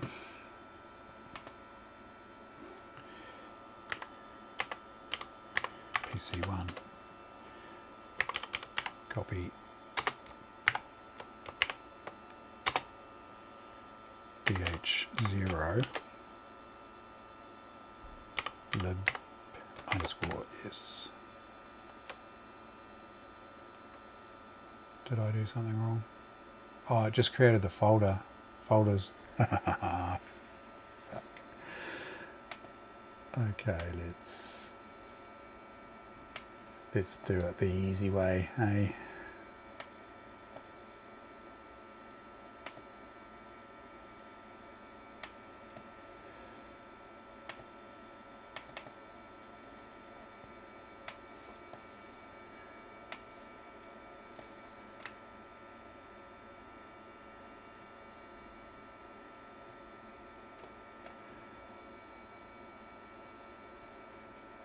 Resize to fit, just.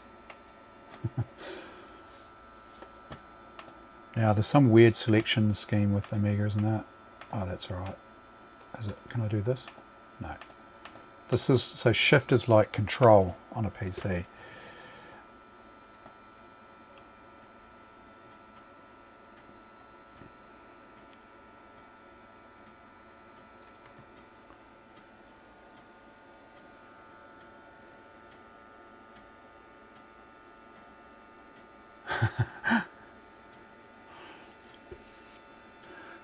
Yeah, I could leave the 040 out of there, couldn't I? The fan is concreted onto the CPU, you know, as they do. Concrete glue.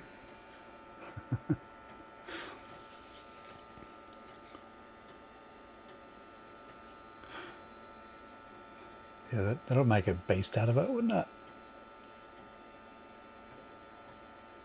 Oh, okay. Yeah. Yeah. Have you got a spare 060 sitting around? I'll swap you for that CD32 Grolier encyclopedia.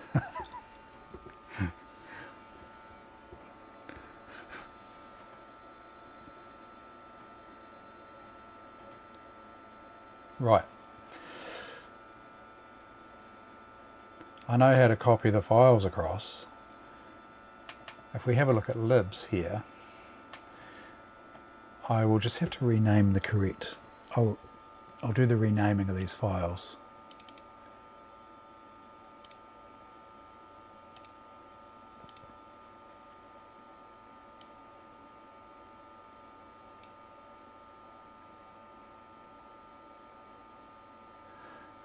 Yeah, that's a nice computer, eh? Does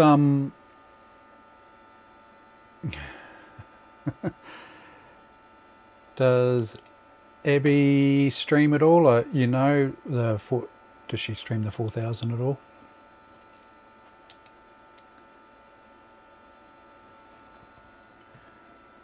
Now this is MMU. Rename. Yep, fair enough. That should be MMU library. MMU.library. And this, that one there, sorry, the 040, rename, 68040 dot library. Okay, so they, well, at least the 68040 is, oh yeah, so you cruise around and steal it off her. Oh, it's in your lounge. Okay. Ah. Oh, see, that's right. Your lounge is full of Amigas, isn't it? Your CDTV and the glorified clock, and an Amiga 4000 in your lounge. That's not bad, is it? Now, guys, I'm assuming that. Oh yeah. New power supply. Jeez. Scary. The power supply failed on this, actually, this Amiga 2000 I'm on now. Luckily it didn't do any damage.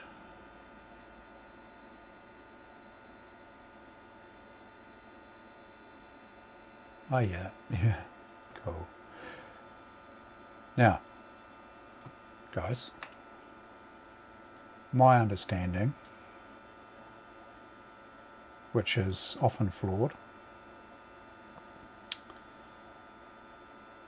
if I just clean up my name here, my understanding is I need to get these lib files, library files, into their appropriate area, and I'm assuming that DH0 libs would be the proper place to put them. If I show all files, libs here. Question is, do I need to remove anything, or do I just dump in this 040 library, and do I need the MMU.library? I just don't know. So object already exists. Oh, because it'll be a different version, eh? If I have a look at the information here, will that give us anything?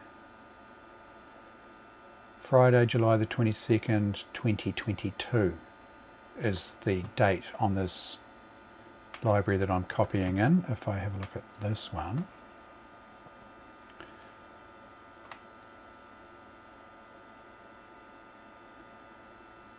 cleaning up by name,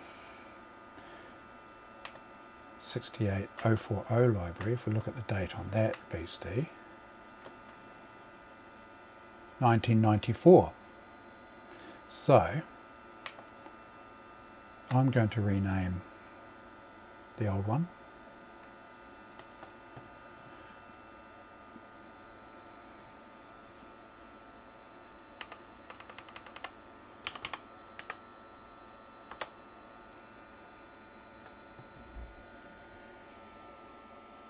Yeah, cool.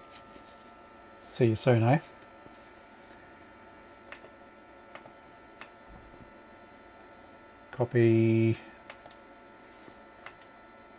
Copy that one into here.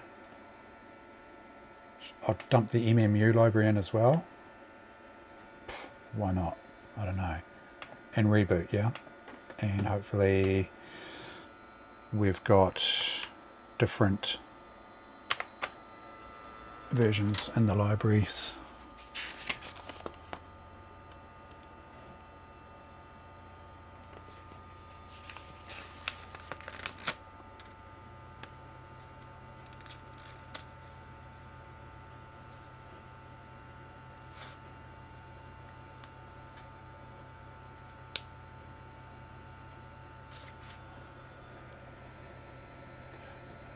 Let's see what sysinfo tells us.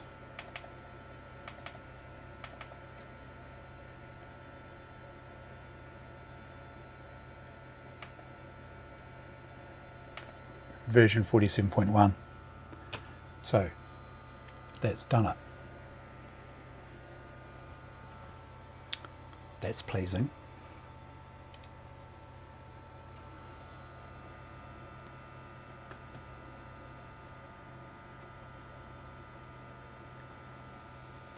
There's another thing I can do, I think, to, yep, okay, yep, speed test. Another thing I can do, which I've noticed in the manual, is that burst mode is set to off on this card. Yep. Okay, so dry stones have gone from 23565 to 23568. Sweet FA.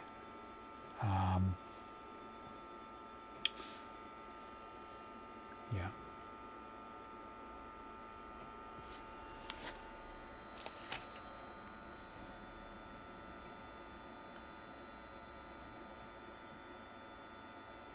Yeah. So that's burst mode is off. Apparently with the RAM I've got in there it can support burst mode. But maybe at some stage I might change. It's just one jumper. But I have to pull the card out and feck around. I'm tempted just to see how we go with something that might push it a little bit.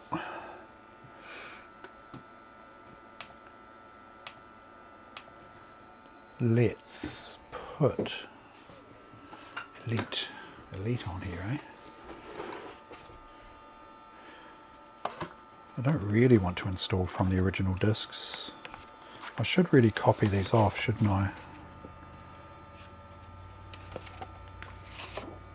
Do I have copies already? Oh yeah, it looks like I might have copies here, unlabeled.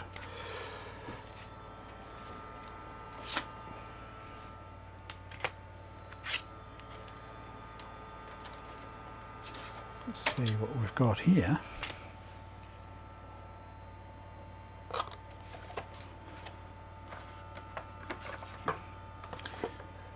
This is not a game I've played a lot of.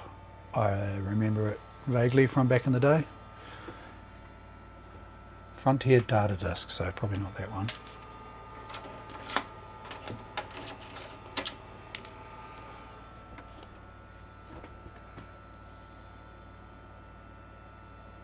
Frontier.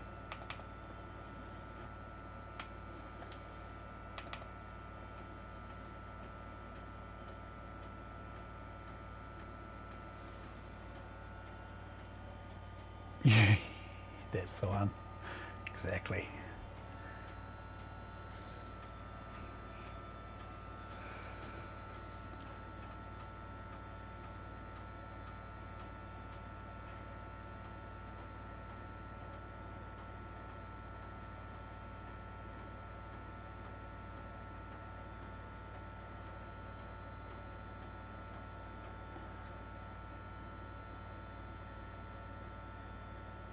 Here we go. Do we have any sound? Yep, we do.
Nice. Yep. Really tempted to hook up a 500 now and compare it. Problem is I'd have to hook that up to a Commodore monitor and can't be bothered doing all that. Don't have the room for it either at this stage. Yeah. That's cool though, isn't it?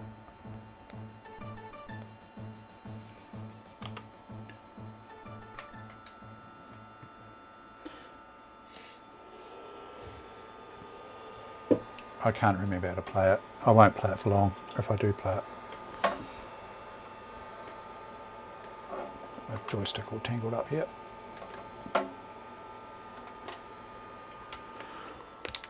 Now I can take off somehow, can I? Launch. Oh.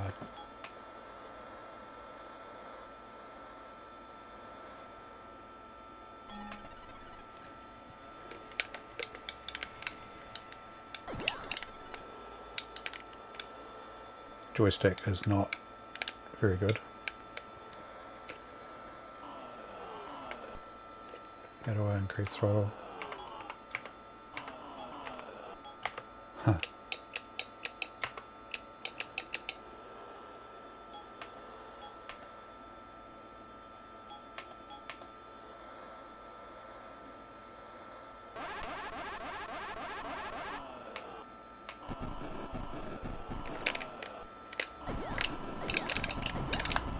Police.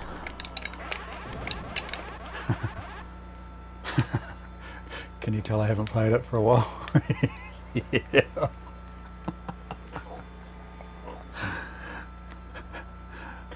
I think I need to RTFM on that one. Or watch someone who knows what they're doing. Told you I didn't know how to play it.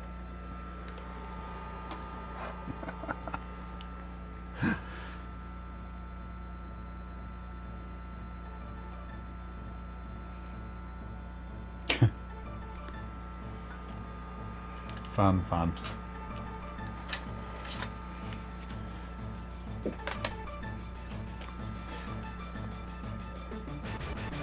I wonder, there doesn't look to be an installer as such. I wonder whether this, I mean, this computer's a prime candidate for WHD load games, eh? I mean, it's got the CPU power, it's got the RAM. I guess that's a pretty good option.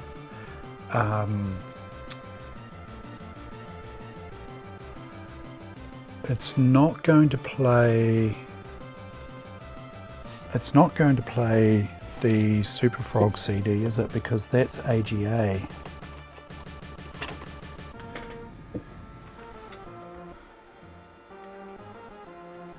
CD 32. It is a CD. I mean, it must have the AGA version on it. What is that? That one I don't have. Where is the other Super Frog?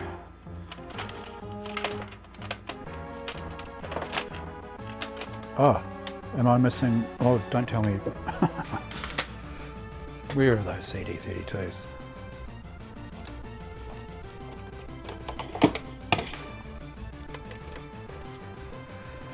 Yeah, this is where I find all my Super Frog discs.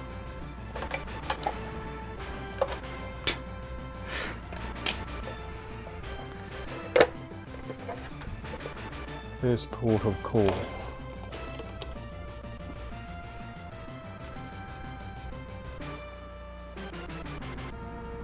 Yeah, that's what I'm wondering, if it's got both. So this is CD32, yeah. Let's quit out of here. Can I quit? Anyone know how to quit? Make a phone call?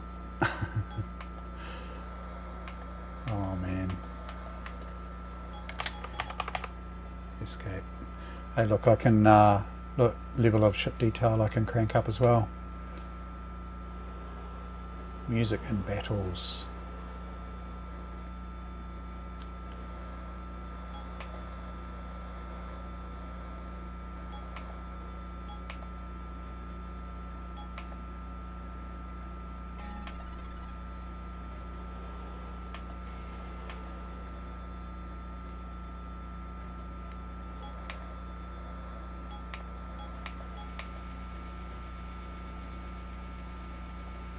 Yeah.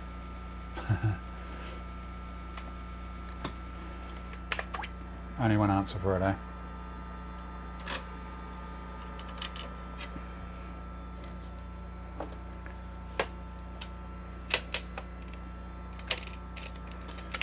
Something going on outside, like roadworks or something. What's going on out here?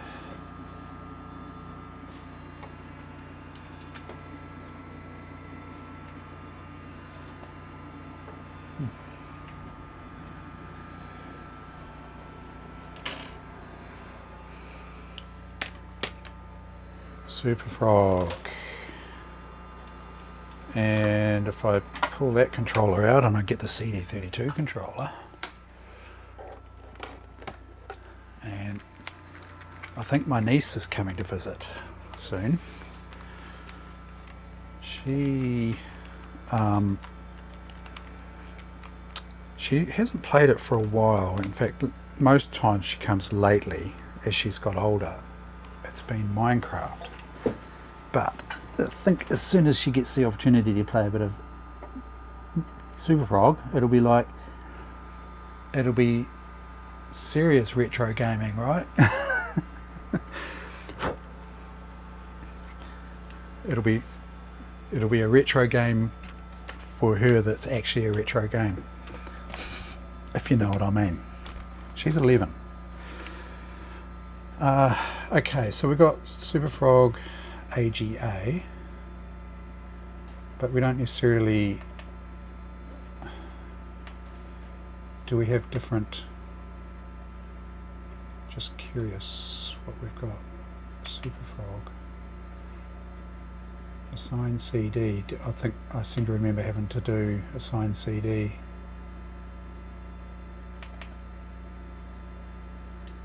And then run.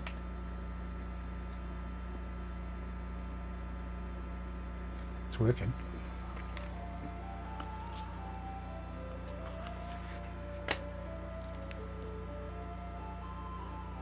Yeah. Yeah. I remember those as a kid. A friend of mine had a Dick Smith BZ200. I've got a couple of them, but neither of them work. One of them's in rough shape. One of them, I think, is just a RAM issue.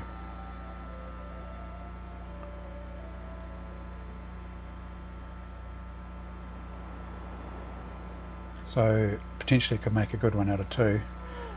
One of them's been wet. The box is all, you know, looks like it's been wet. So, oops.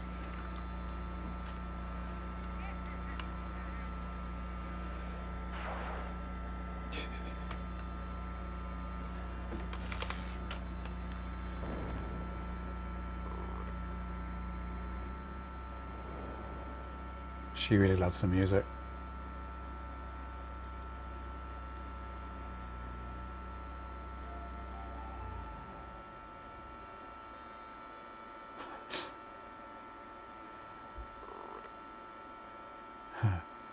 Lucozade. Apparently that was actually a bottle of beer in the original pre-release. They had to change it, apparently, to Lucozade.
It reminds me of Sunday afternoons.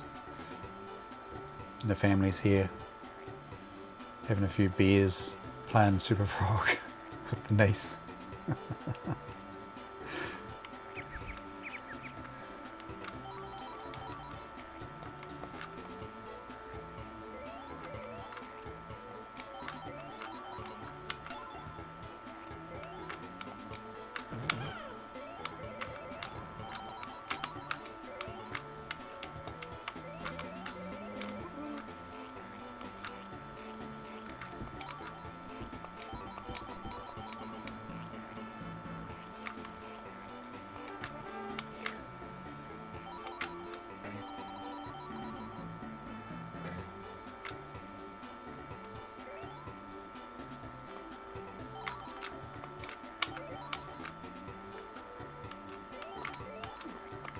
Oops.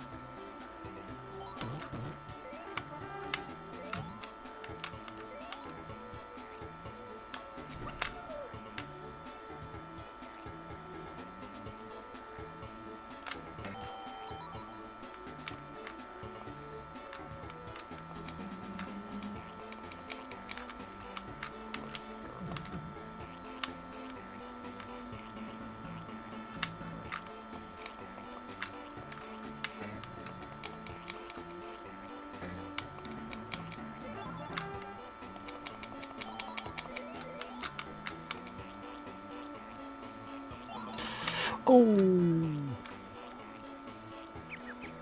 Oh no.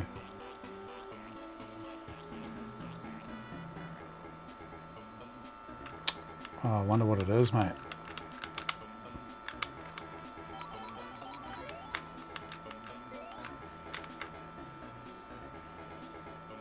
Yep, I agree with you there.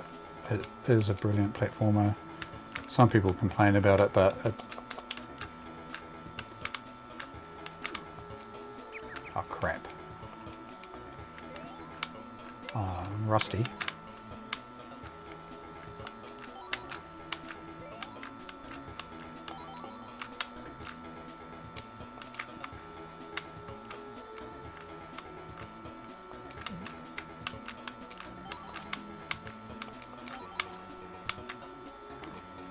Oh, you...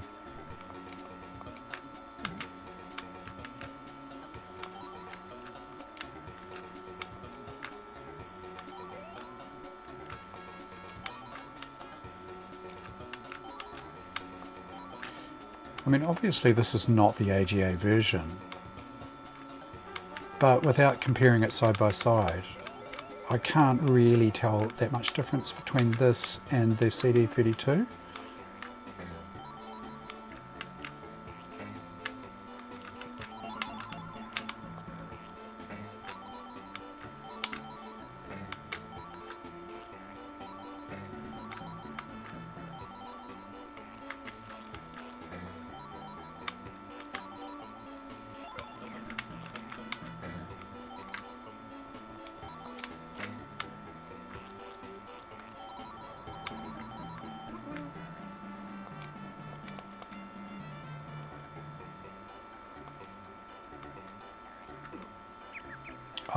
That's, what am I doing? You can actually...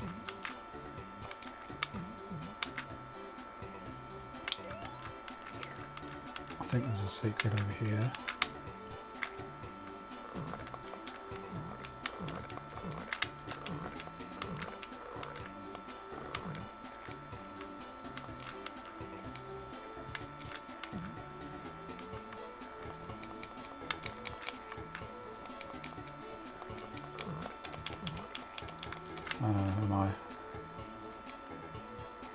Is my memory failing me on that?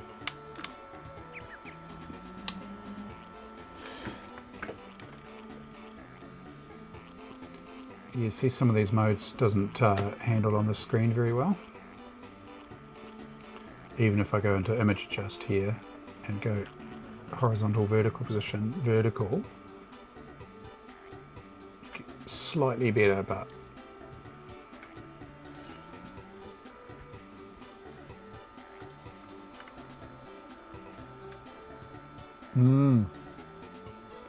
Starting to sound a bit involved, isn't it?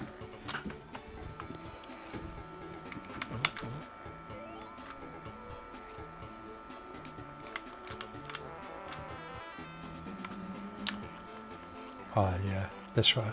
So you can gamble in this. I mean, not very kid-like friendly, is it?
So that's the exit.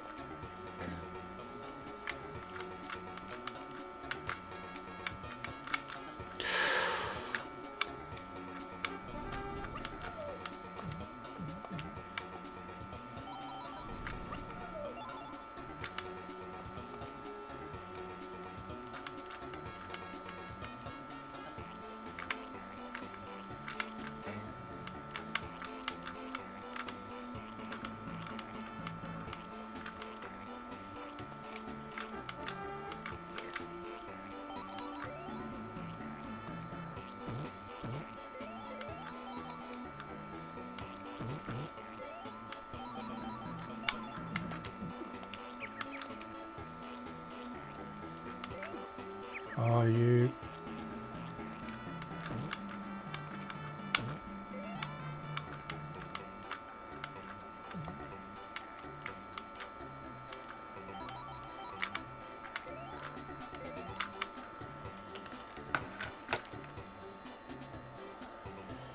I'm going to try something, guys.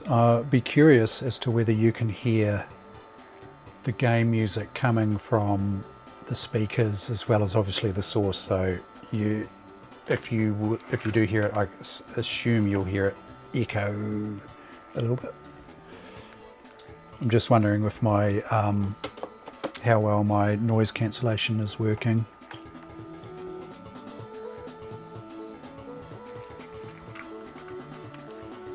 Okay, it's coming out of the speakers here now. Just let me know if you're getting any feedback.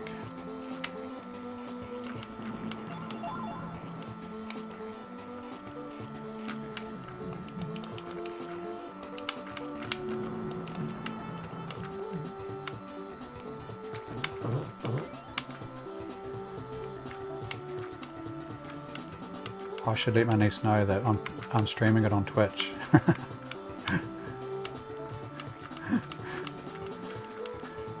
Set her up a Twitch account.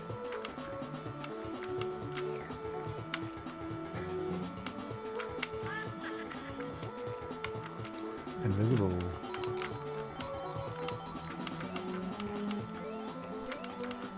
But not invulnerable. It's from memory.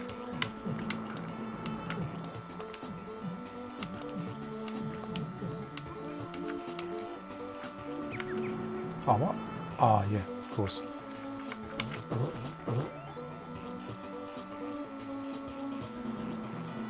Yeah, I've got it up reasonably loud. I'll just turn it down a bit. Let me know if you can still hear it.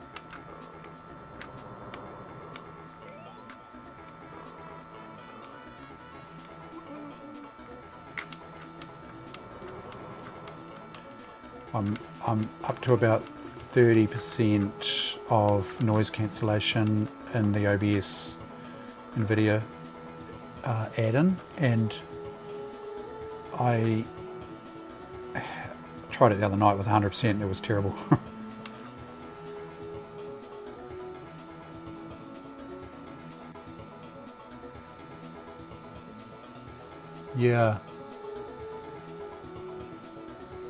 Yeah, I'm using the OBS add-in.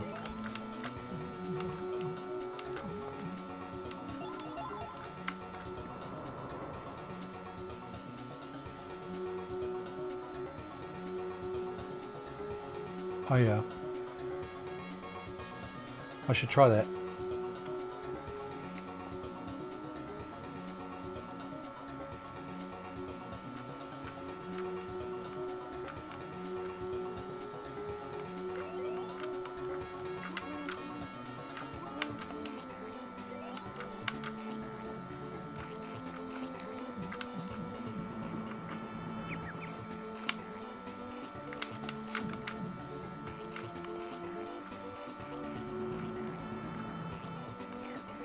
Yeah, it doesn't help that I can not see the bottom of the screen because oh yeah, I can see my energy up here as to how many hits I've had.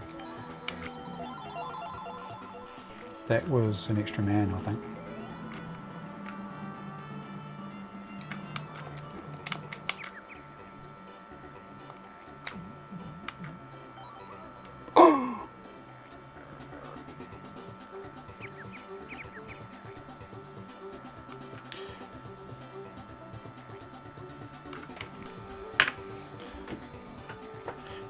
Okay, let's try that. So if I take this filter off, I've got it applied to my Rode mic here. Noise suppression, I'll just take it right off, so you'll be able to hear feedback now, I'm sure.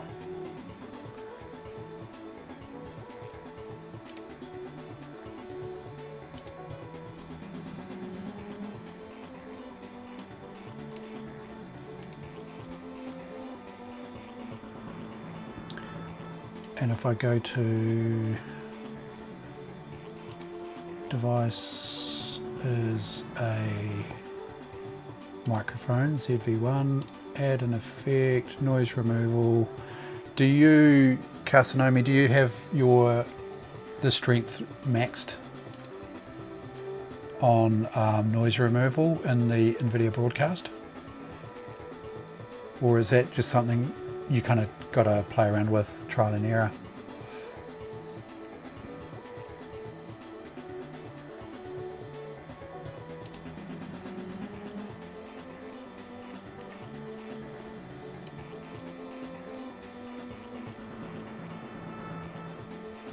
Noise and echo, yeah.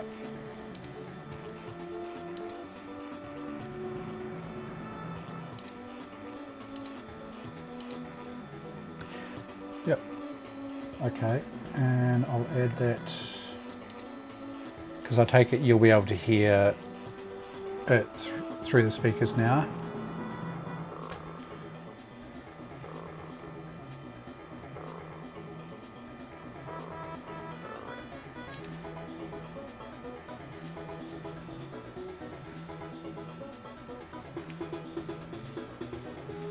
Yeah.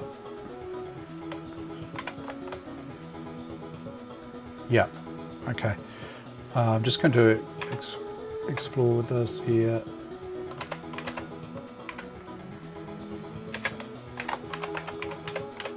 Just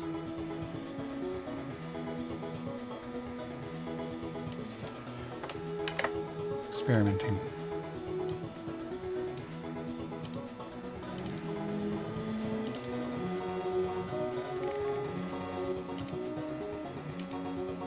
Okay.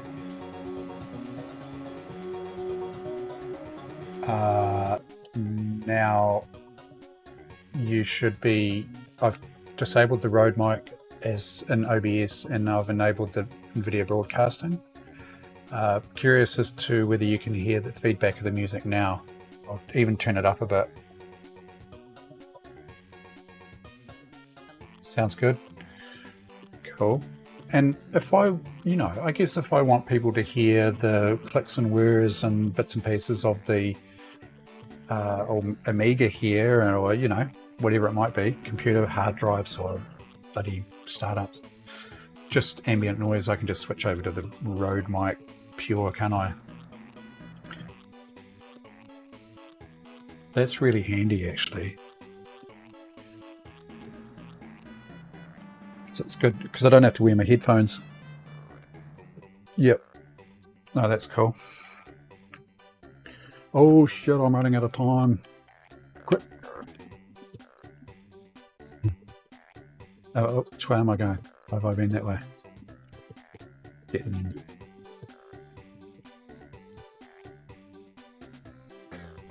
No, I've been here, haven't I?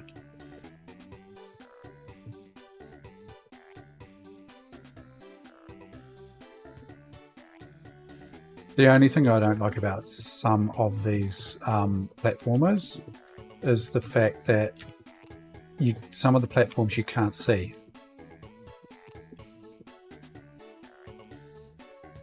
They're off the bottom of the screen or whatever.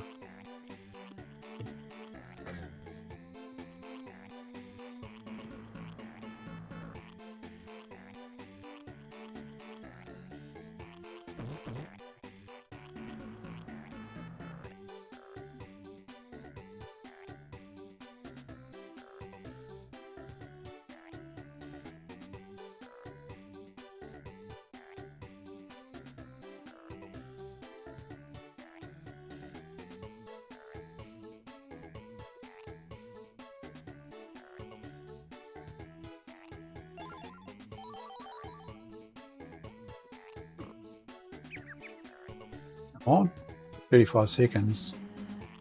Here we go.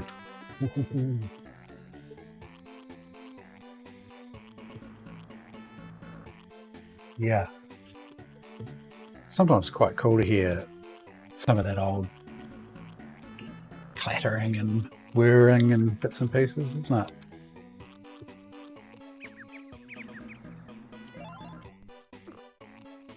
What? Wrong button. Oh, wrong move.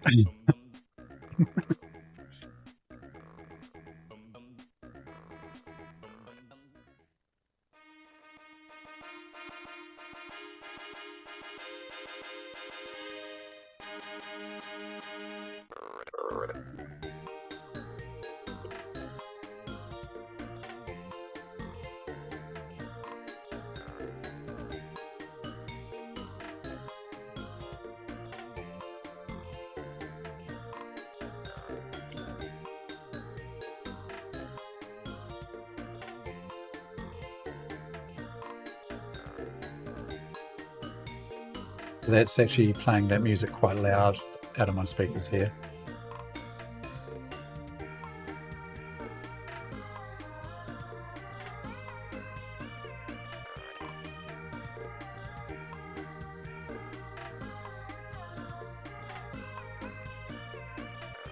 I'll leave you with that lovely music while I just go and make myself a coffee. I'll be right back.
I'm pretty happy with this computer.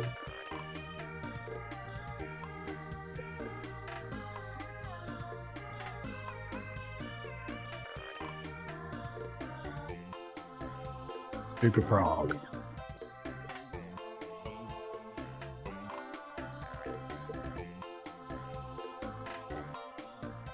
Andrea's about to let the kitten go out in the living area with the door closed.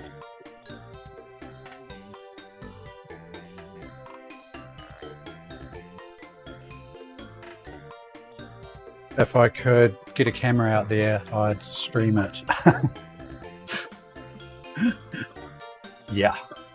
I wonder if I can hook my phone up. Could I stream my phone? Like, hook the phone into this stream?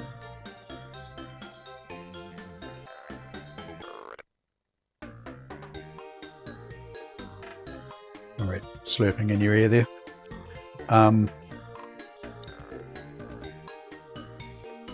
Tsunami, did you see the Frontier intro? Frontier Elite?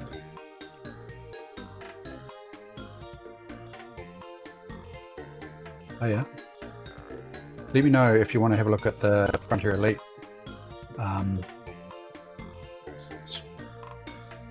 intro on the 040.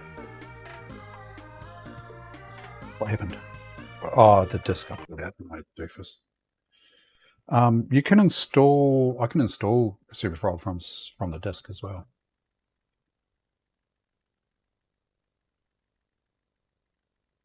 Yeah.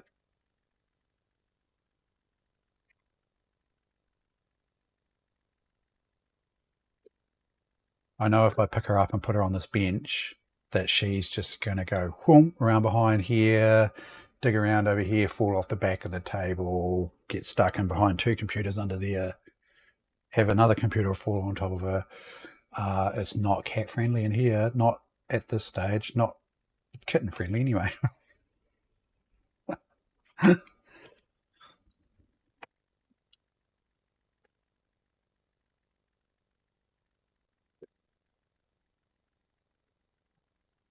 Very true. Just in case you want to see it on real hardware though, man. Not bloody. Oh, WHD load. Yeah, that's real hardware. Yeah. That's the next thing I want to do with this computer is get WHD load on here.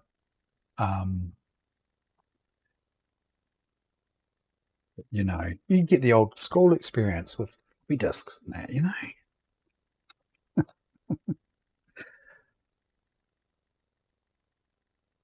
Do you think the CD TV titles would run? Like the classic board games here. CD TV multimedia.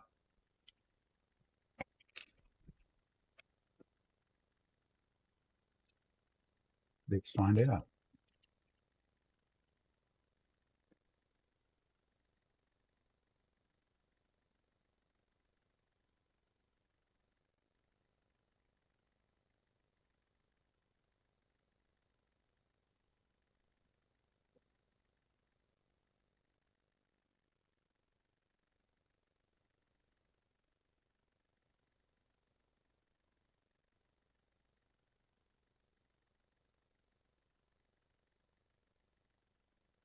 Oh yeah.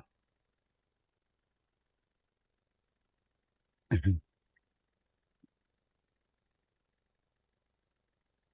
Let's see. Classic board games.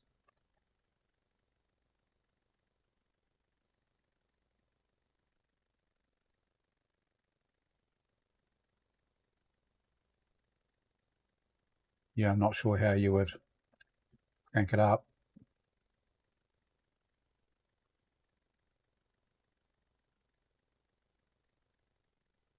As you say, it needs some kind of emulation, you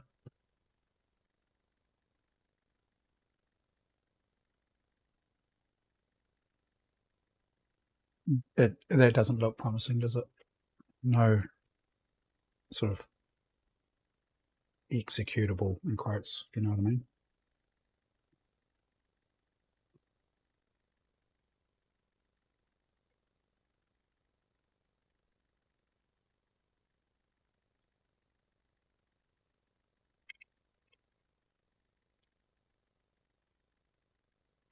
What else can I try?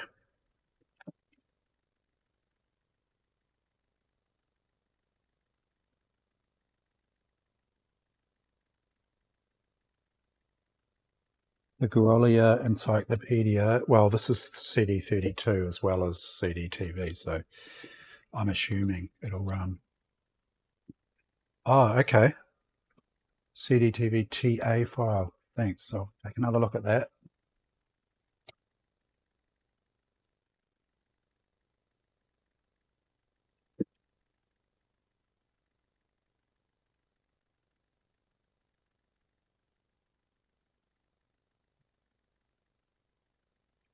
Okay.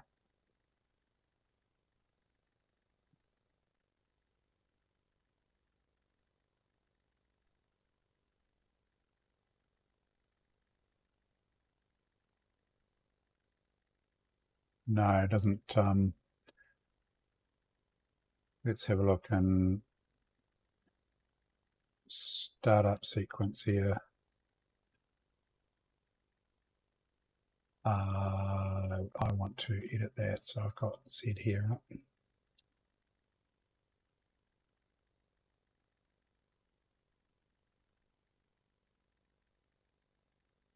CD0, isn't it?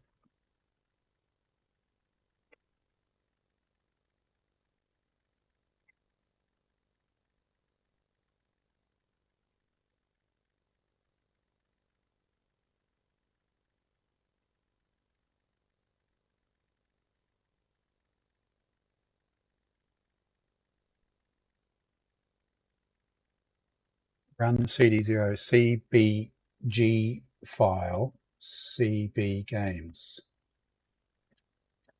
CBG file.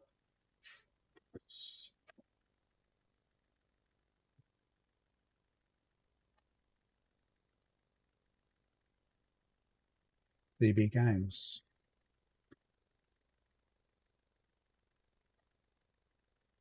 Nope.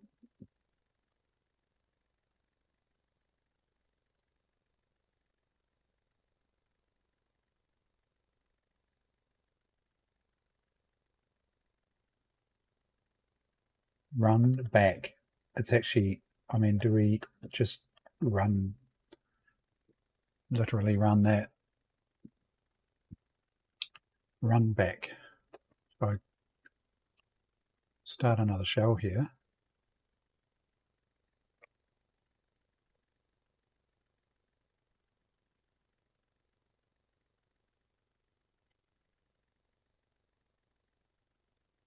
Run back. CD0. This might not work, but let's give it a go. CD0 CBD underscore file slash CBB underscore games. Nope, doesn't know it. No.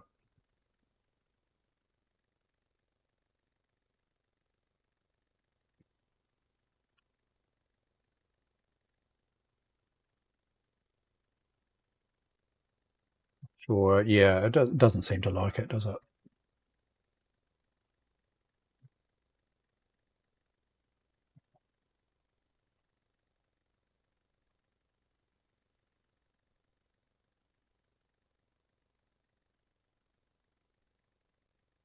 Let's try the Grolier Encyclopedia.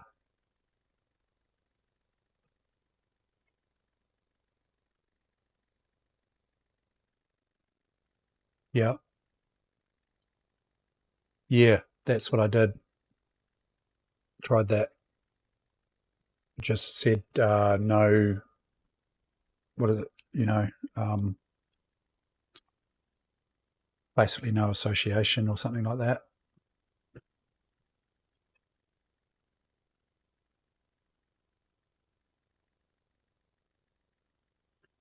This is the Grolier an electronic encyclopedia.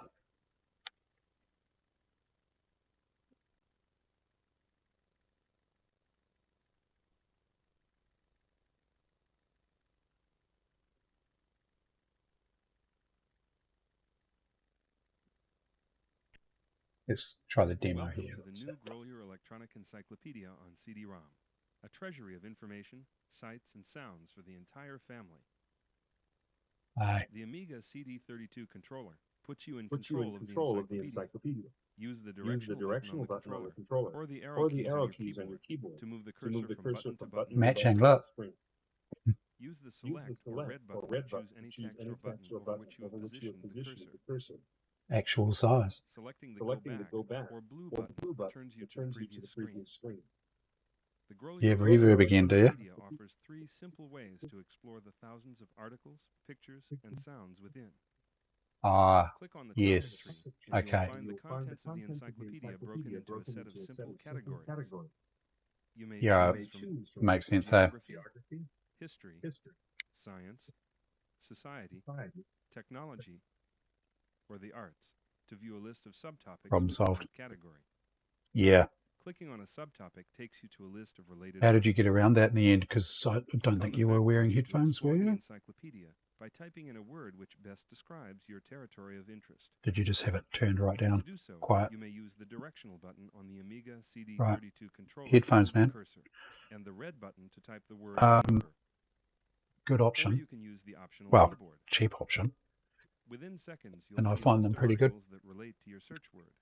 These are old now, though. Simply click It's on an just article to a see it on the screen. outright Many articles wireless. provide an Yeah, outline I'm the summary same. or have colorful pictures. If you need help, You get a bit of fatigue, but these are quite light on the old ears. If you connect a printer or They're flash just disk drive to Logitech the Amiga crappy CD32, you can print wireless and save the article too. headset. And almost every word If you inside can the handle article having it on your head. simultaneously bring up a list of The other thing you can try is putting Choose more the cursor padding in button to these as explore well. the thousands of Make colorful them pictures nice and within the lush. encyclopedia. I can send you some Like the topic tree, quilt batting or the something. contains a vast list Yeah, of picture stuff a padding. bit of quilt bat, you know, like a couple of Within layers of quilt categories, batting. you'll find a list Nice of plush individual quilt picture batting in elements there. you may choose. Each picture, Makes a once difference. displayed, gives you a chance to Or link to many cross-referenced you could encyclopedia try articles.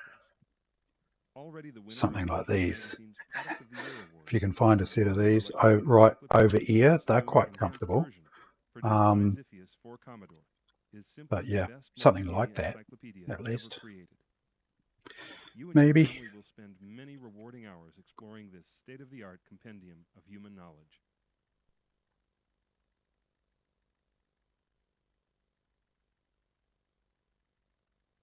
Picture browser. Actors and actresses. Speaking of which, Andrea thought of a name for the cat. And is she in here?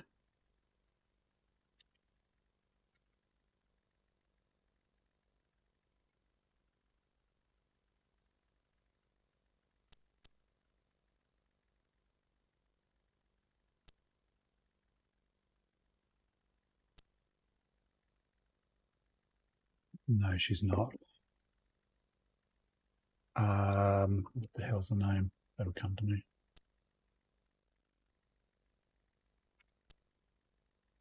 Mae West, wasn't she? Was pretty, wasn't she? Mae West.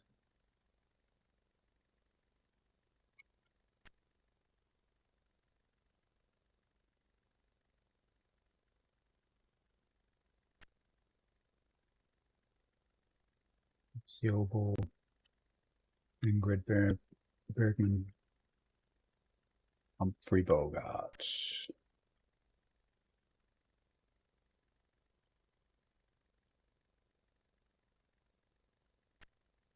Huh.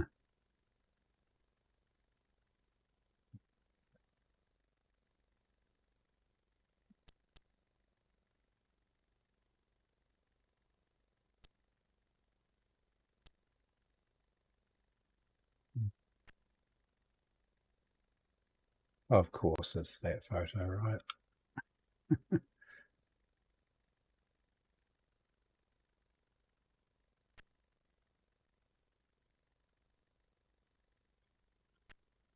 Menu.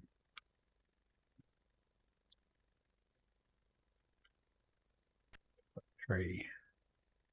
Geography.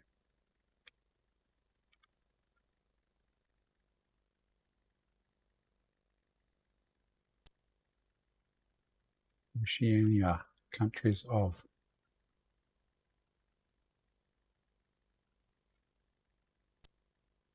New Zealand.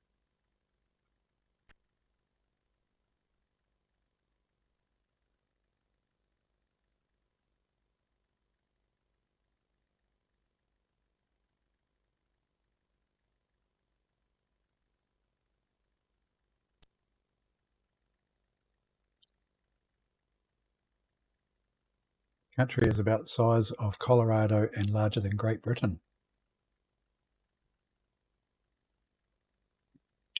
North Island, 114 square kilometres. South Island, 150.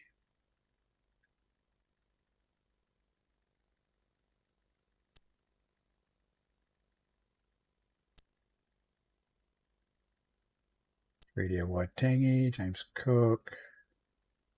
Land and resources. Generally mountainous. Climate. Pretty good.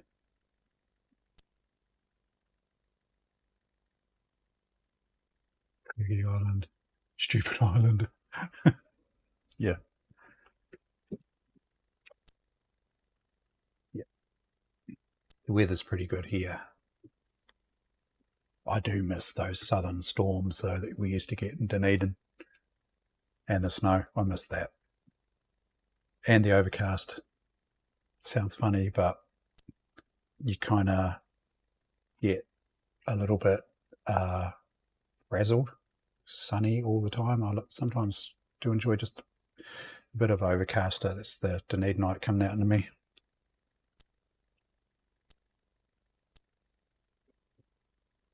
There's quite a bit of information here.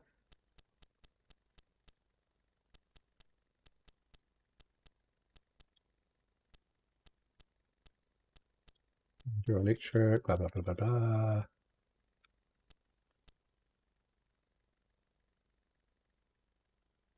Muldoon.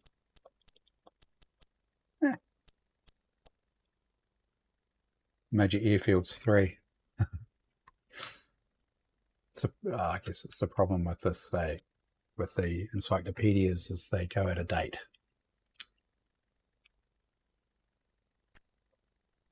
So that was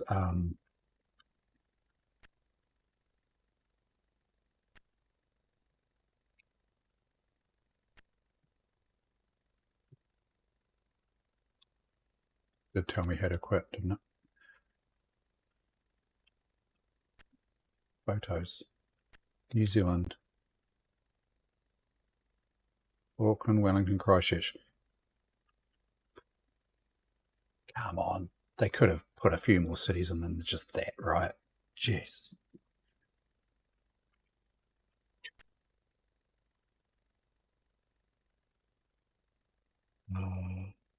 Mount Cook. Was it? No, that was bloody. What did they used to call it? Canterbury Plains or somewhere, I guess that one. Lots of sheep. That's it.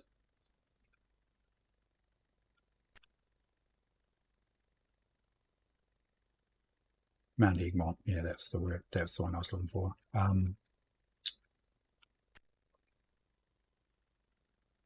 Where is it?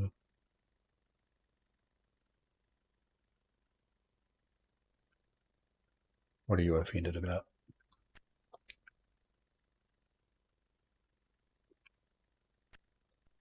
The Image Links screen displays the titles of pictures that relate to the current article. To see a picture, click on the title of the picture you wish to see. I'm trying to get out of this thing because I think there's another.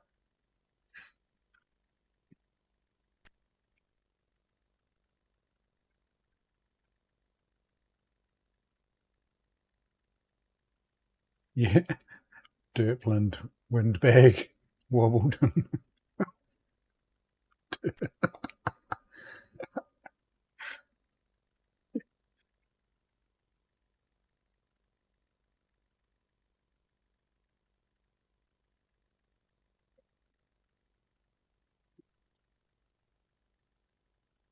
How the hell do I get out of this? Come The on, Grow Your dudes. Electronic Encyclopedia offers Top menu. Can I go? Oh, that is the top menu.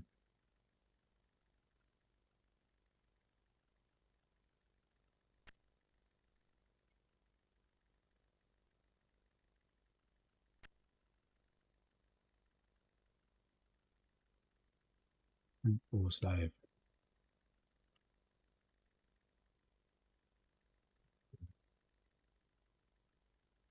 I'm going to have to reboot.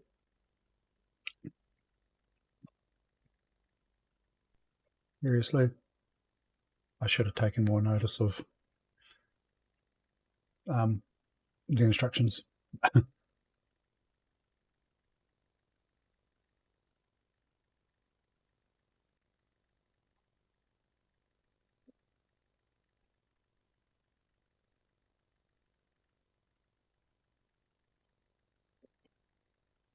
Does my voice sound like it's cutting in and out, or is it pretty good? Because last time when I was using the OBS plugin, it was, and I had it cranked right up.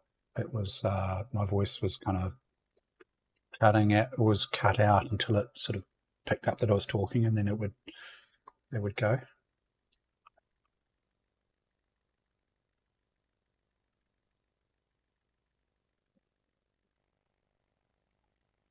Oh, okay, so that works. Sounds good. Cool.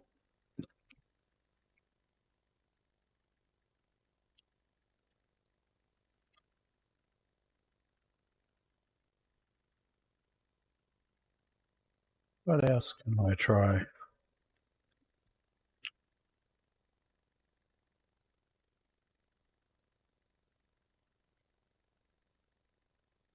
I could install WordWorth 6 Office on here. Why not? WordWorth 6.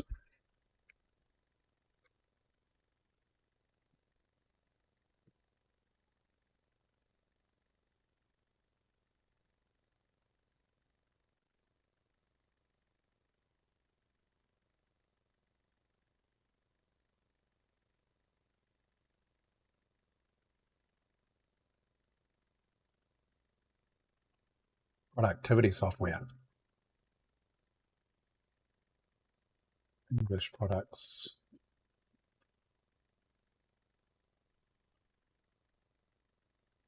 WordWorth 6, Data Store 2, Organizer 2, Money Matters 4. Install WordWorth. Why not?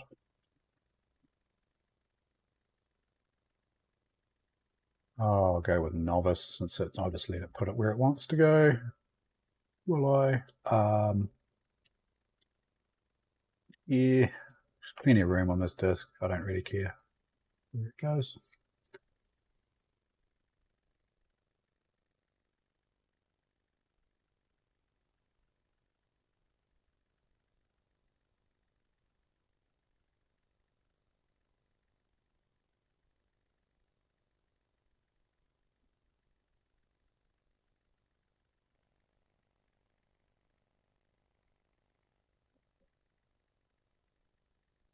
Wondering if I should crank up the old Compaq, eh? See what's happening there.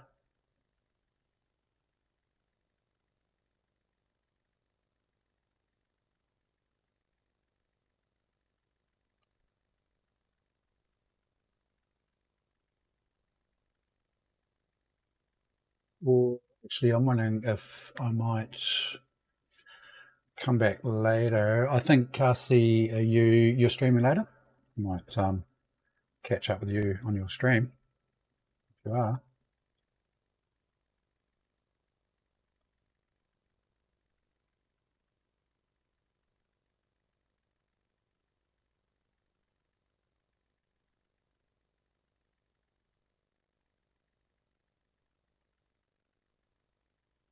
Yep, cool. Fixing a 386?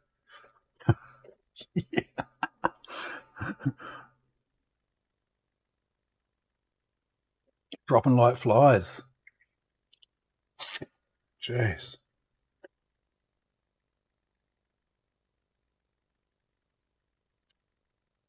Now, where did it?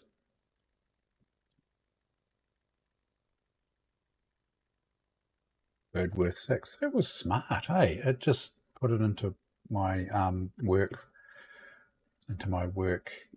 partition. But why aren't you? Oh, do I have to reboot? Might have to reboot. No. Birdworth 6 Office. Yeah, there we go. Look. Data store, organizer, word processor. Fancy.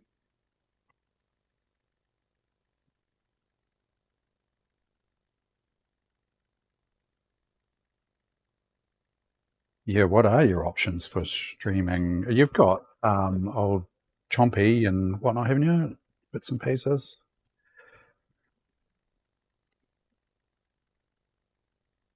Guess you've got to figure out what you're going to do with said computers then.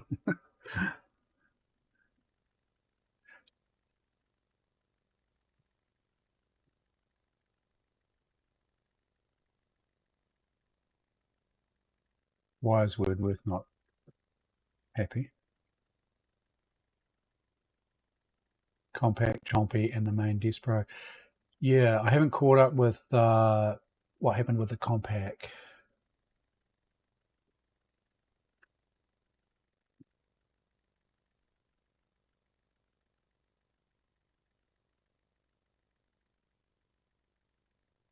Yeah, cool.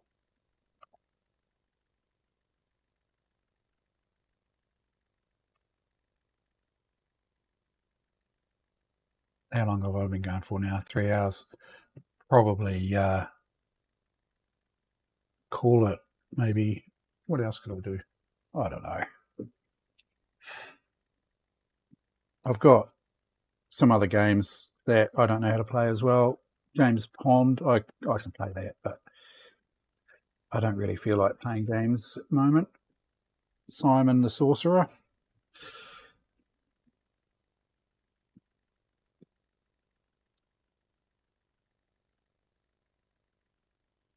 What else could I do? I could have a wee play with the bloody Compact, couldn't I? Just because it's here.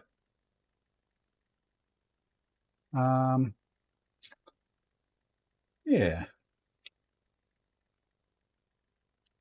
That's a decent bash at the Amiga today.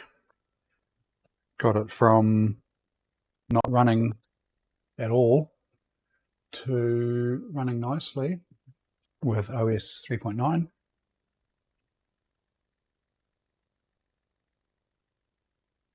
Oh yeah, more Amiga action. That's what we like to hear. I am enjoying my PCs at the moment though. I could definitely do a lot more with this Amiga right here. I know I can. Just a matter of actually working out what I want to do with it. I would like to, yeah, I think WHD load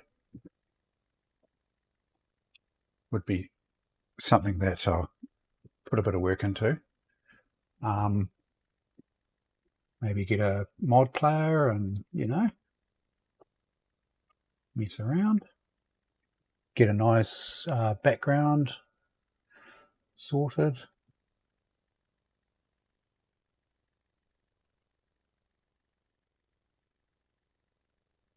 Yeah.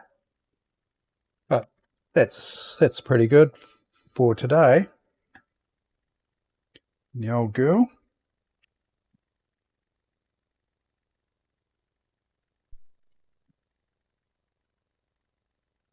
Silence. It's not quiet. Let's do a smoke test on the Compact.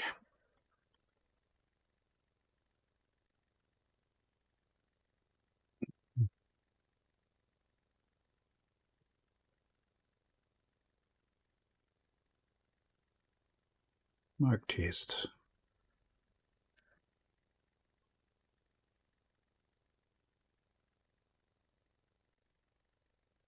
Just plug in, what's the easiest way to do this?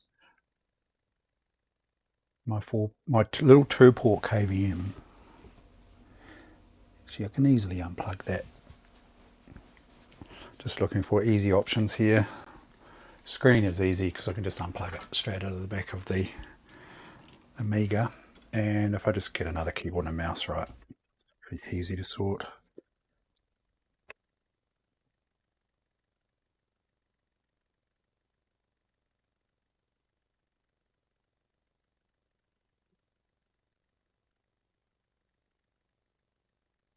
Mouse and keyboard I'll just take directly out of the back of the bloody KVM. It's not hard.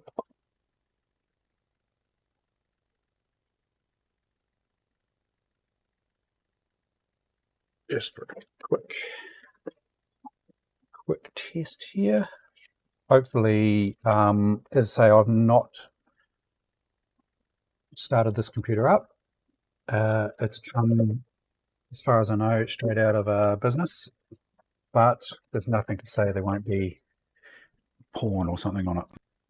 That startup, someone's put a porn background on it or something. Don't think Twitch would be very happy about that, would they?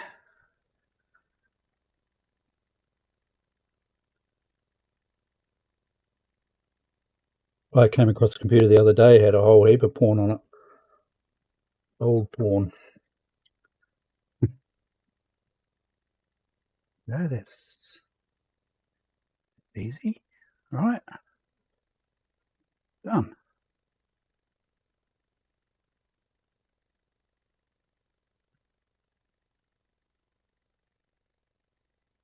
Yeah. As long as I'm not sort of showing it around, eh? Maybe cranking up all the porn on the computer just to show it off. I don't think that, but yeah, an accidental. Right. Power switch is on. Let me give you the model number.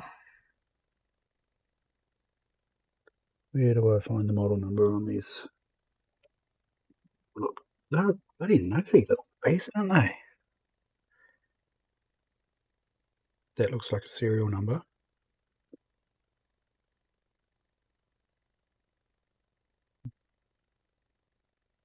Oh.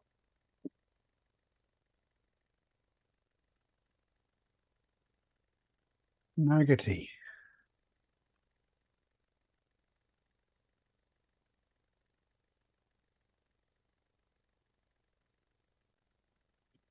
That's a lot of beeps. I guess it's like a BIOS. Oh, it's kind of, she's booting.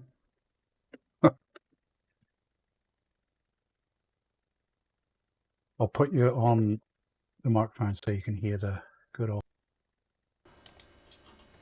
noises here. A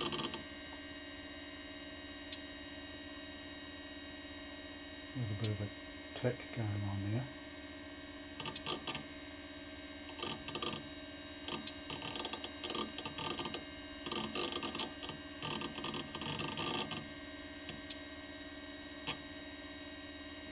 Something, maybe the hard drive's not 100%.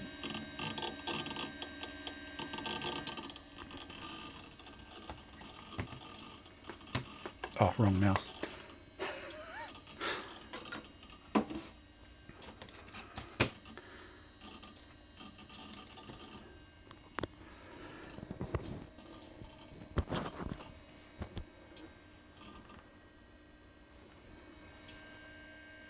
Can you hear that funny ticking?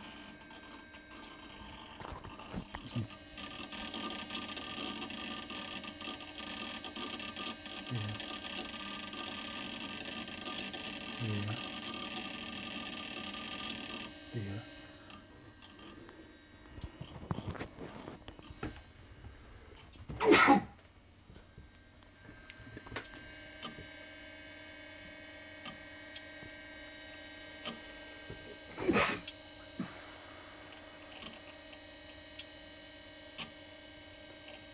side. Oh yeah.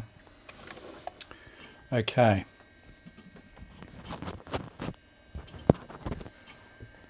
DP 4000S 5166 MMX. So it's a 166, right? 2100 Australia, the serial number. Old virus definitions. Oh, bugger. What are they running here?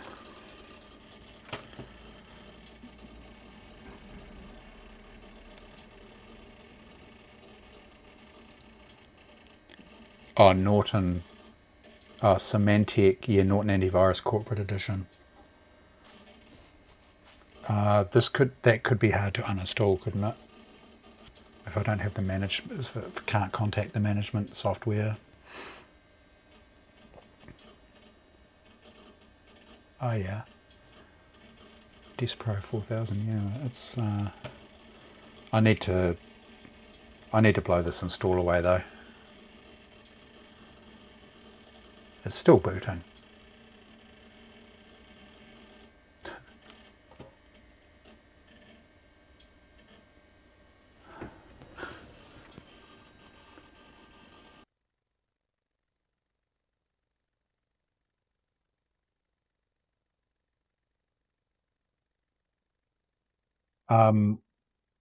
Do you mean stock as far as the OS install, or as in hardware? I mean, I don't think there's much has gone on as far as the hardware is concerned. Actually, yeah, this looks like a stock. It's got the compact information center on it. Yeah. So we got a LaserJet driver, Microsoft reference bookshelf 95. We've got Norton Antivirus Corporate Edition, cool processor, some software that they were using, Microsoft Scheduler. That's about it. Let's have a wee look. It's definitely got Doom on here, eh?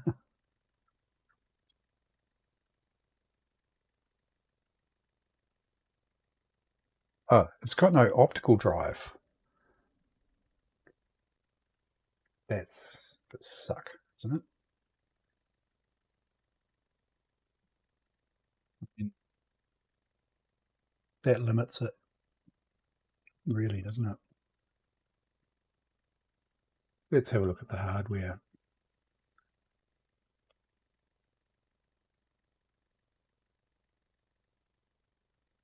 Oh, Nalder and Biddle.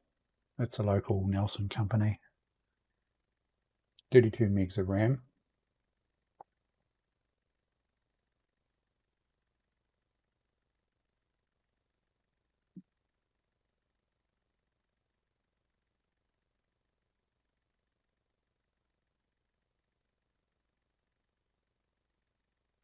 Display adapter S3.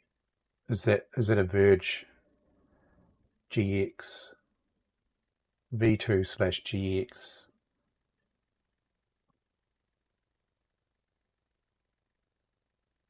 Standard PS2 port mouse, network adapter, compact Netelligent 10/100. PCI early non-VGA device is 3064. Oh yeah.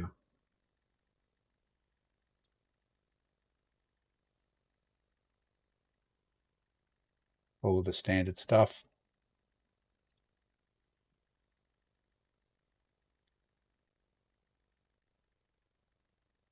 We have documents. Yeah, the last computer I looked at, it was a work computer and it was full of porn. Yeah.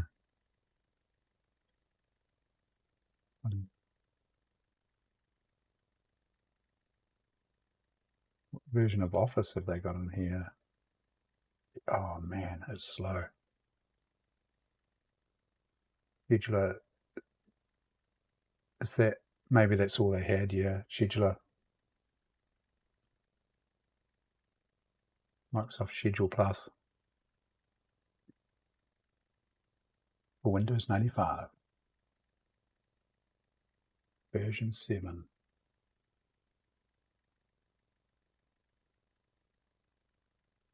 I mean, if this is the original compact, would this have been the original compact install? I would have imagined to have seen a bit more compact-y stuff in here. I mean, we've got the compact information center there, which is, there's not much in there. We've got this folder which has got the same, I think that's all it's pointing to there. DMI browser, intelligent manageability,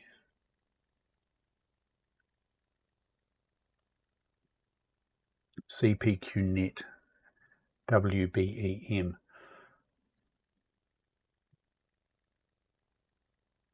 IR file, inland revenue, documents, there's some databases, there's a poem, calendar mail list.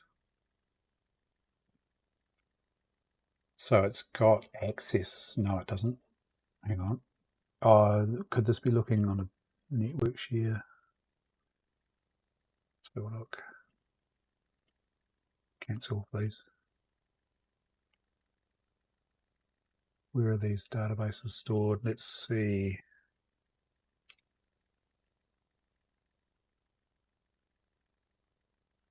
That's slow. That's local.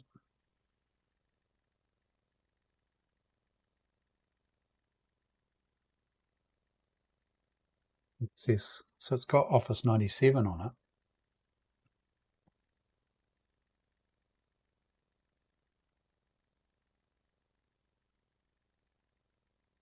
I'll just,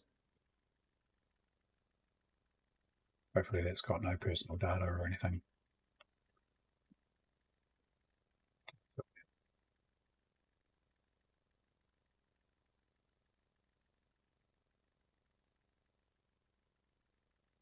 I didn't see Microsoft Office installed.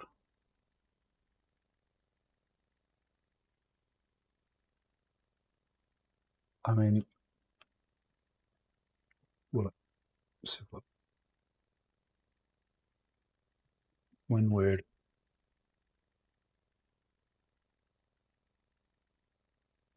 So it's got Office 97 on it, but it's not, that is not in the list here.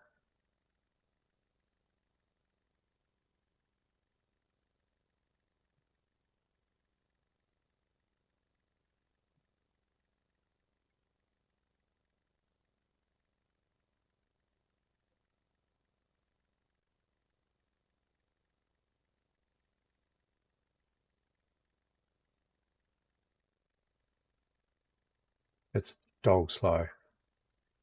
That's probably that bloody Norton. I remember we used to sell that.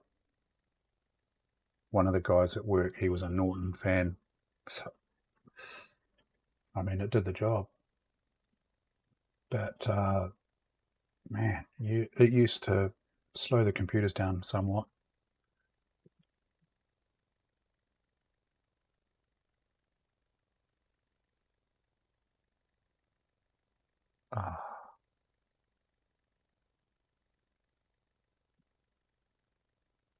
Yeah.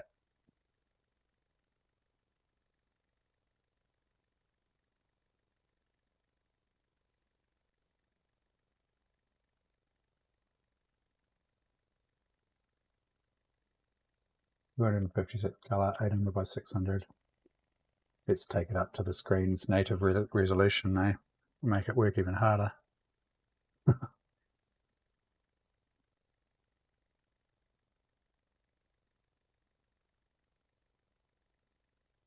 That's better.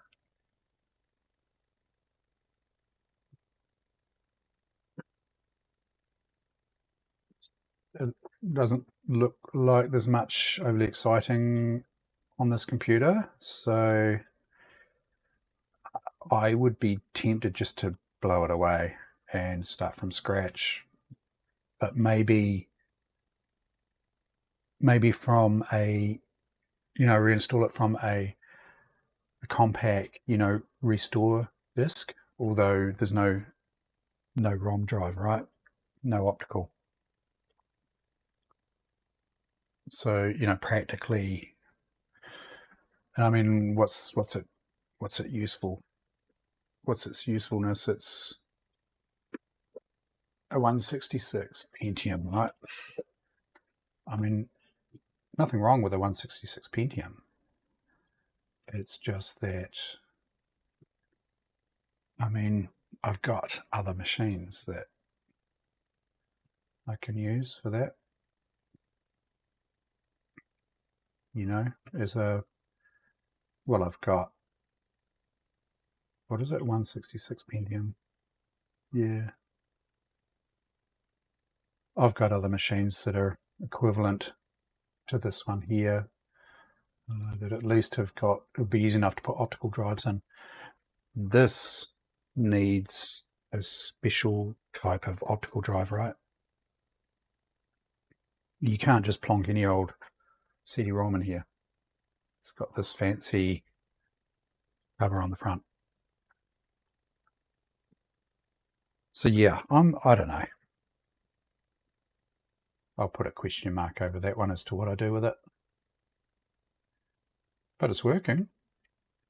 As I might have mentioned before too, I've got a compact Pentium 3 in the garage as well.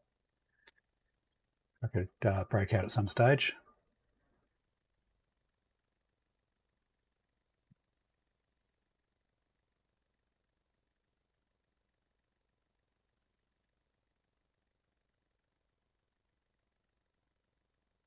Well, I think I'll call it there, guys. Yeah, I've had a good day of messing around that Amiga.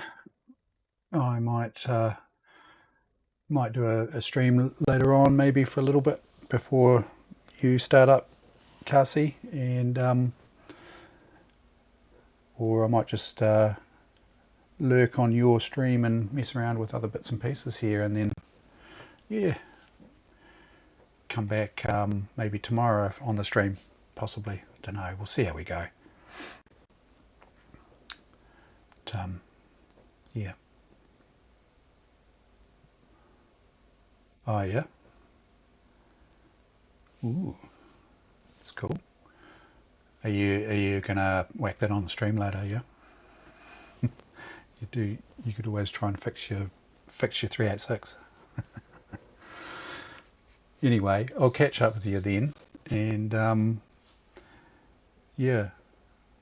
Oh yeah, Police Quest 1. Yeah, it's funny. I've never seen it, never played it, but it was nice watching it last night, and yeah, it was funny. I just got into bed and got your message, and to say that your 386 had bitten the dust. It's like, oh man. I'm gonna watch that later. Yeah, just for the gory details, really. But yeah, thanks guys for hanging out.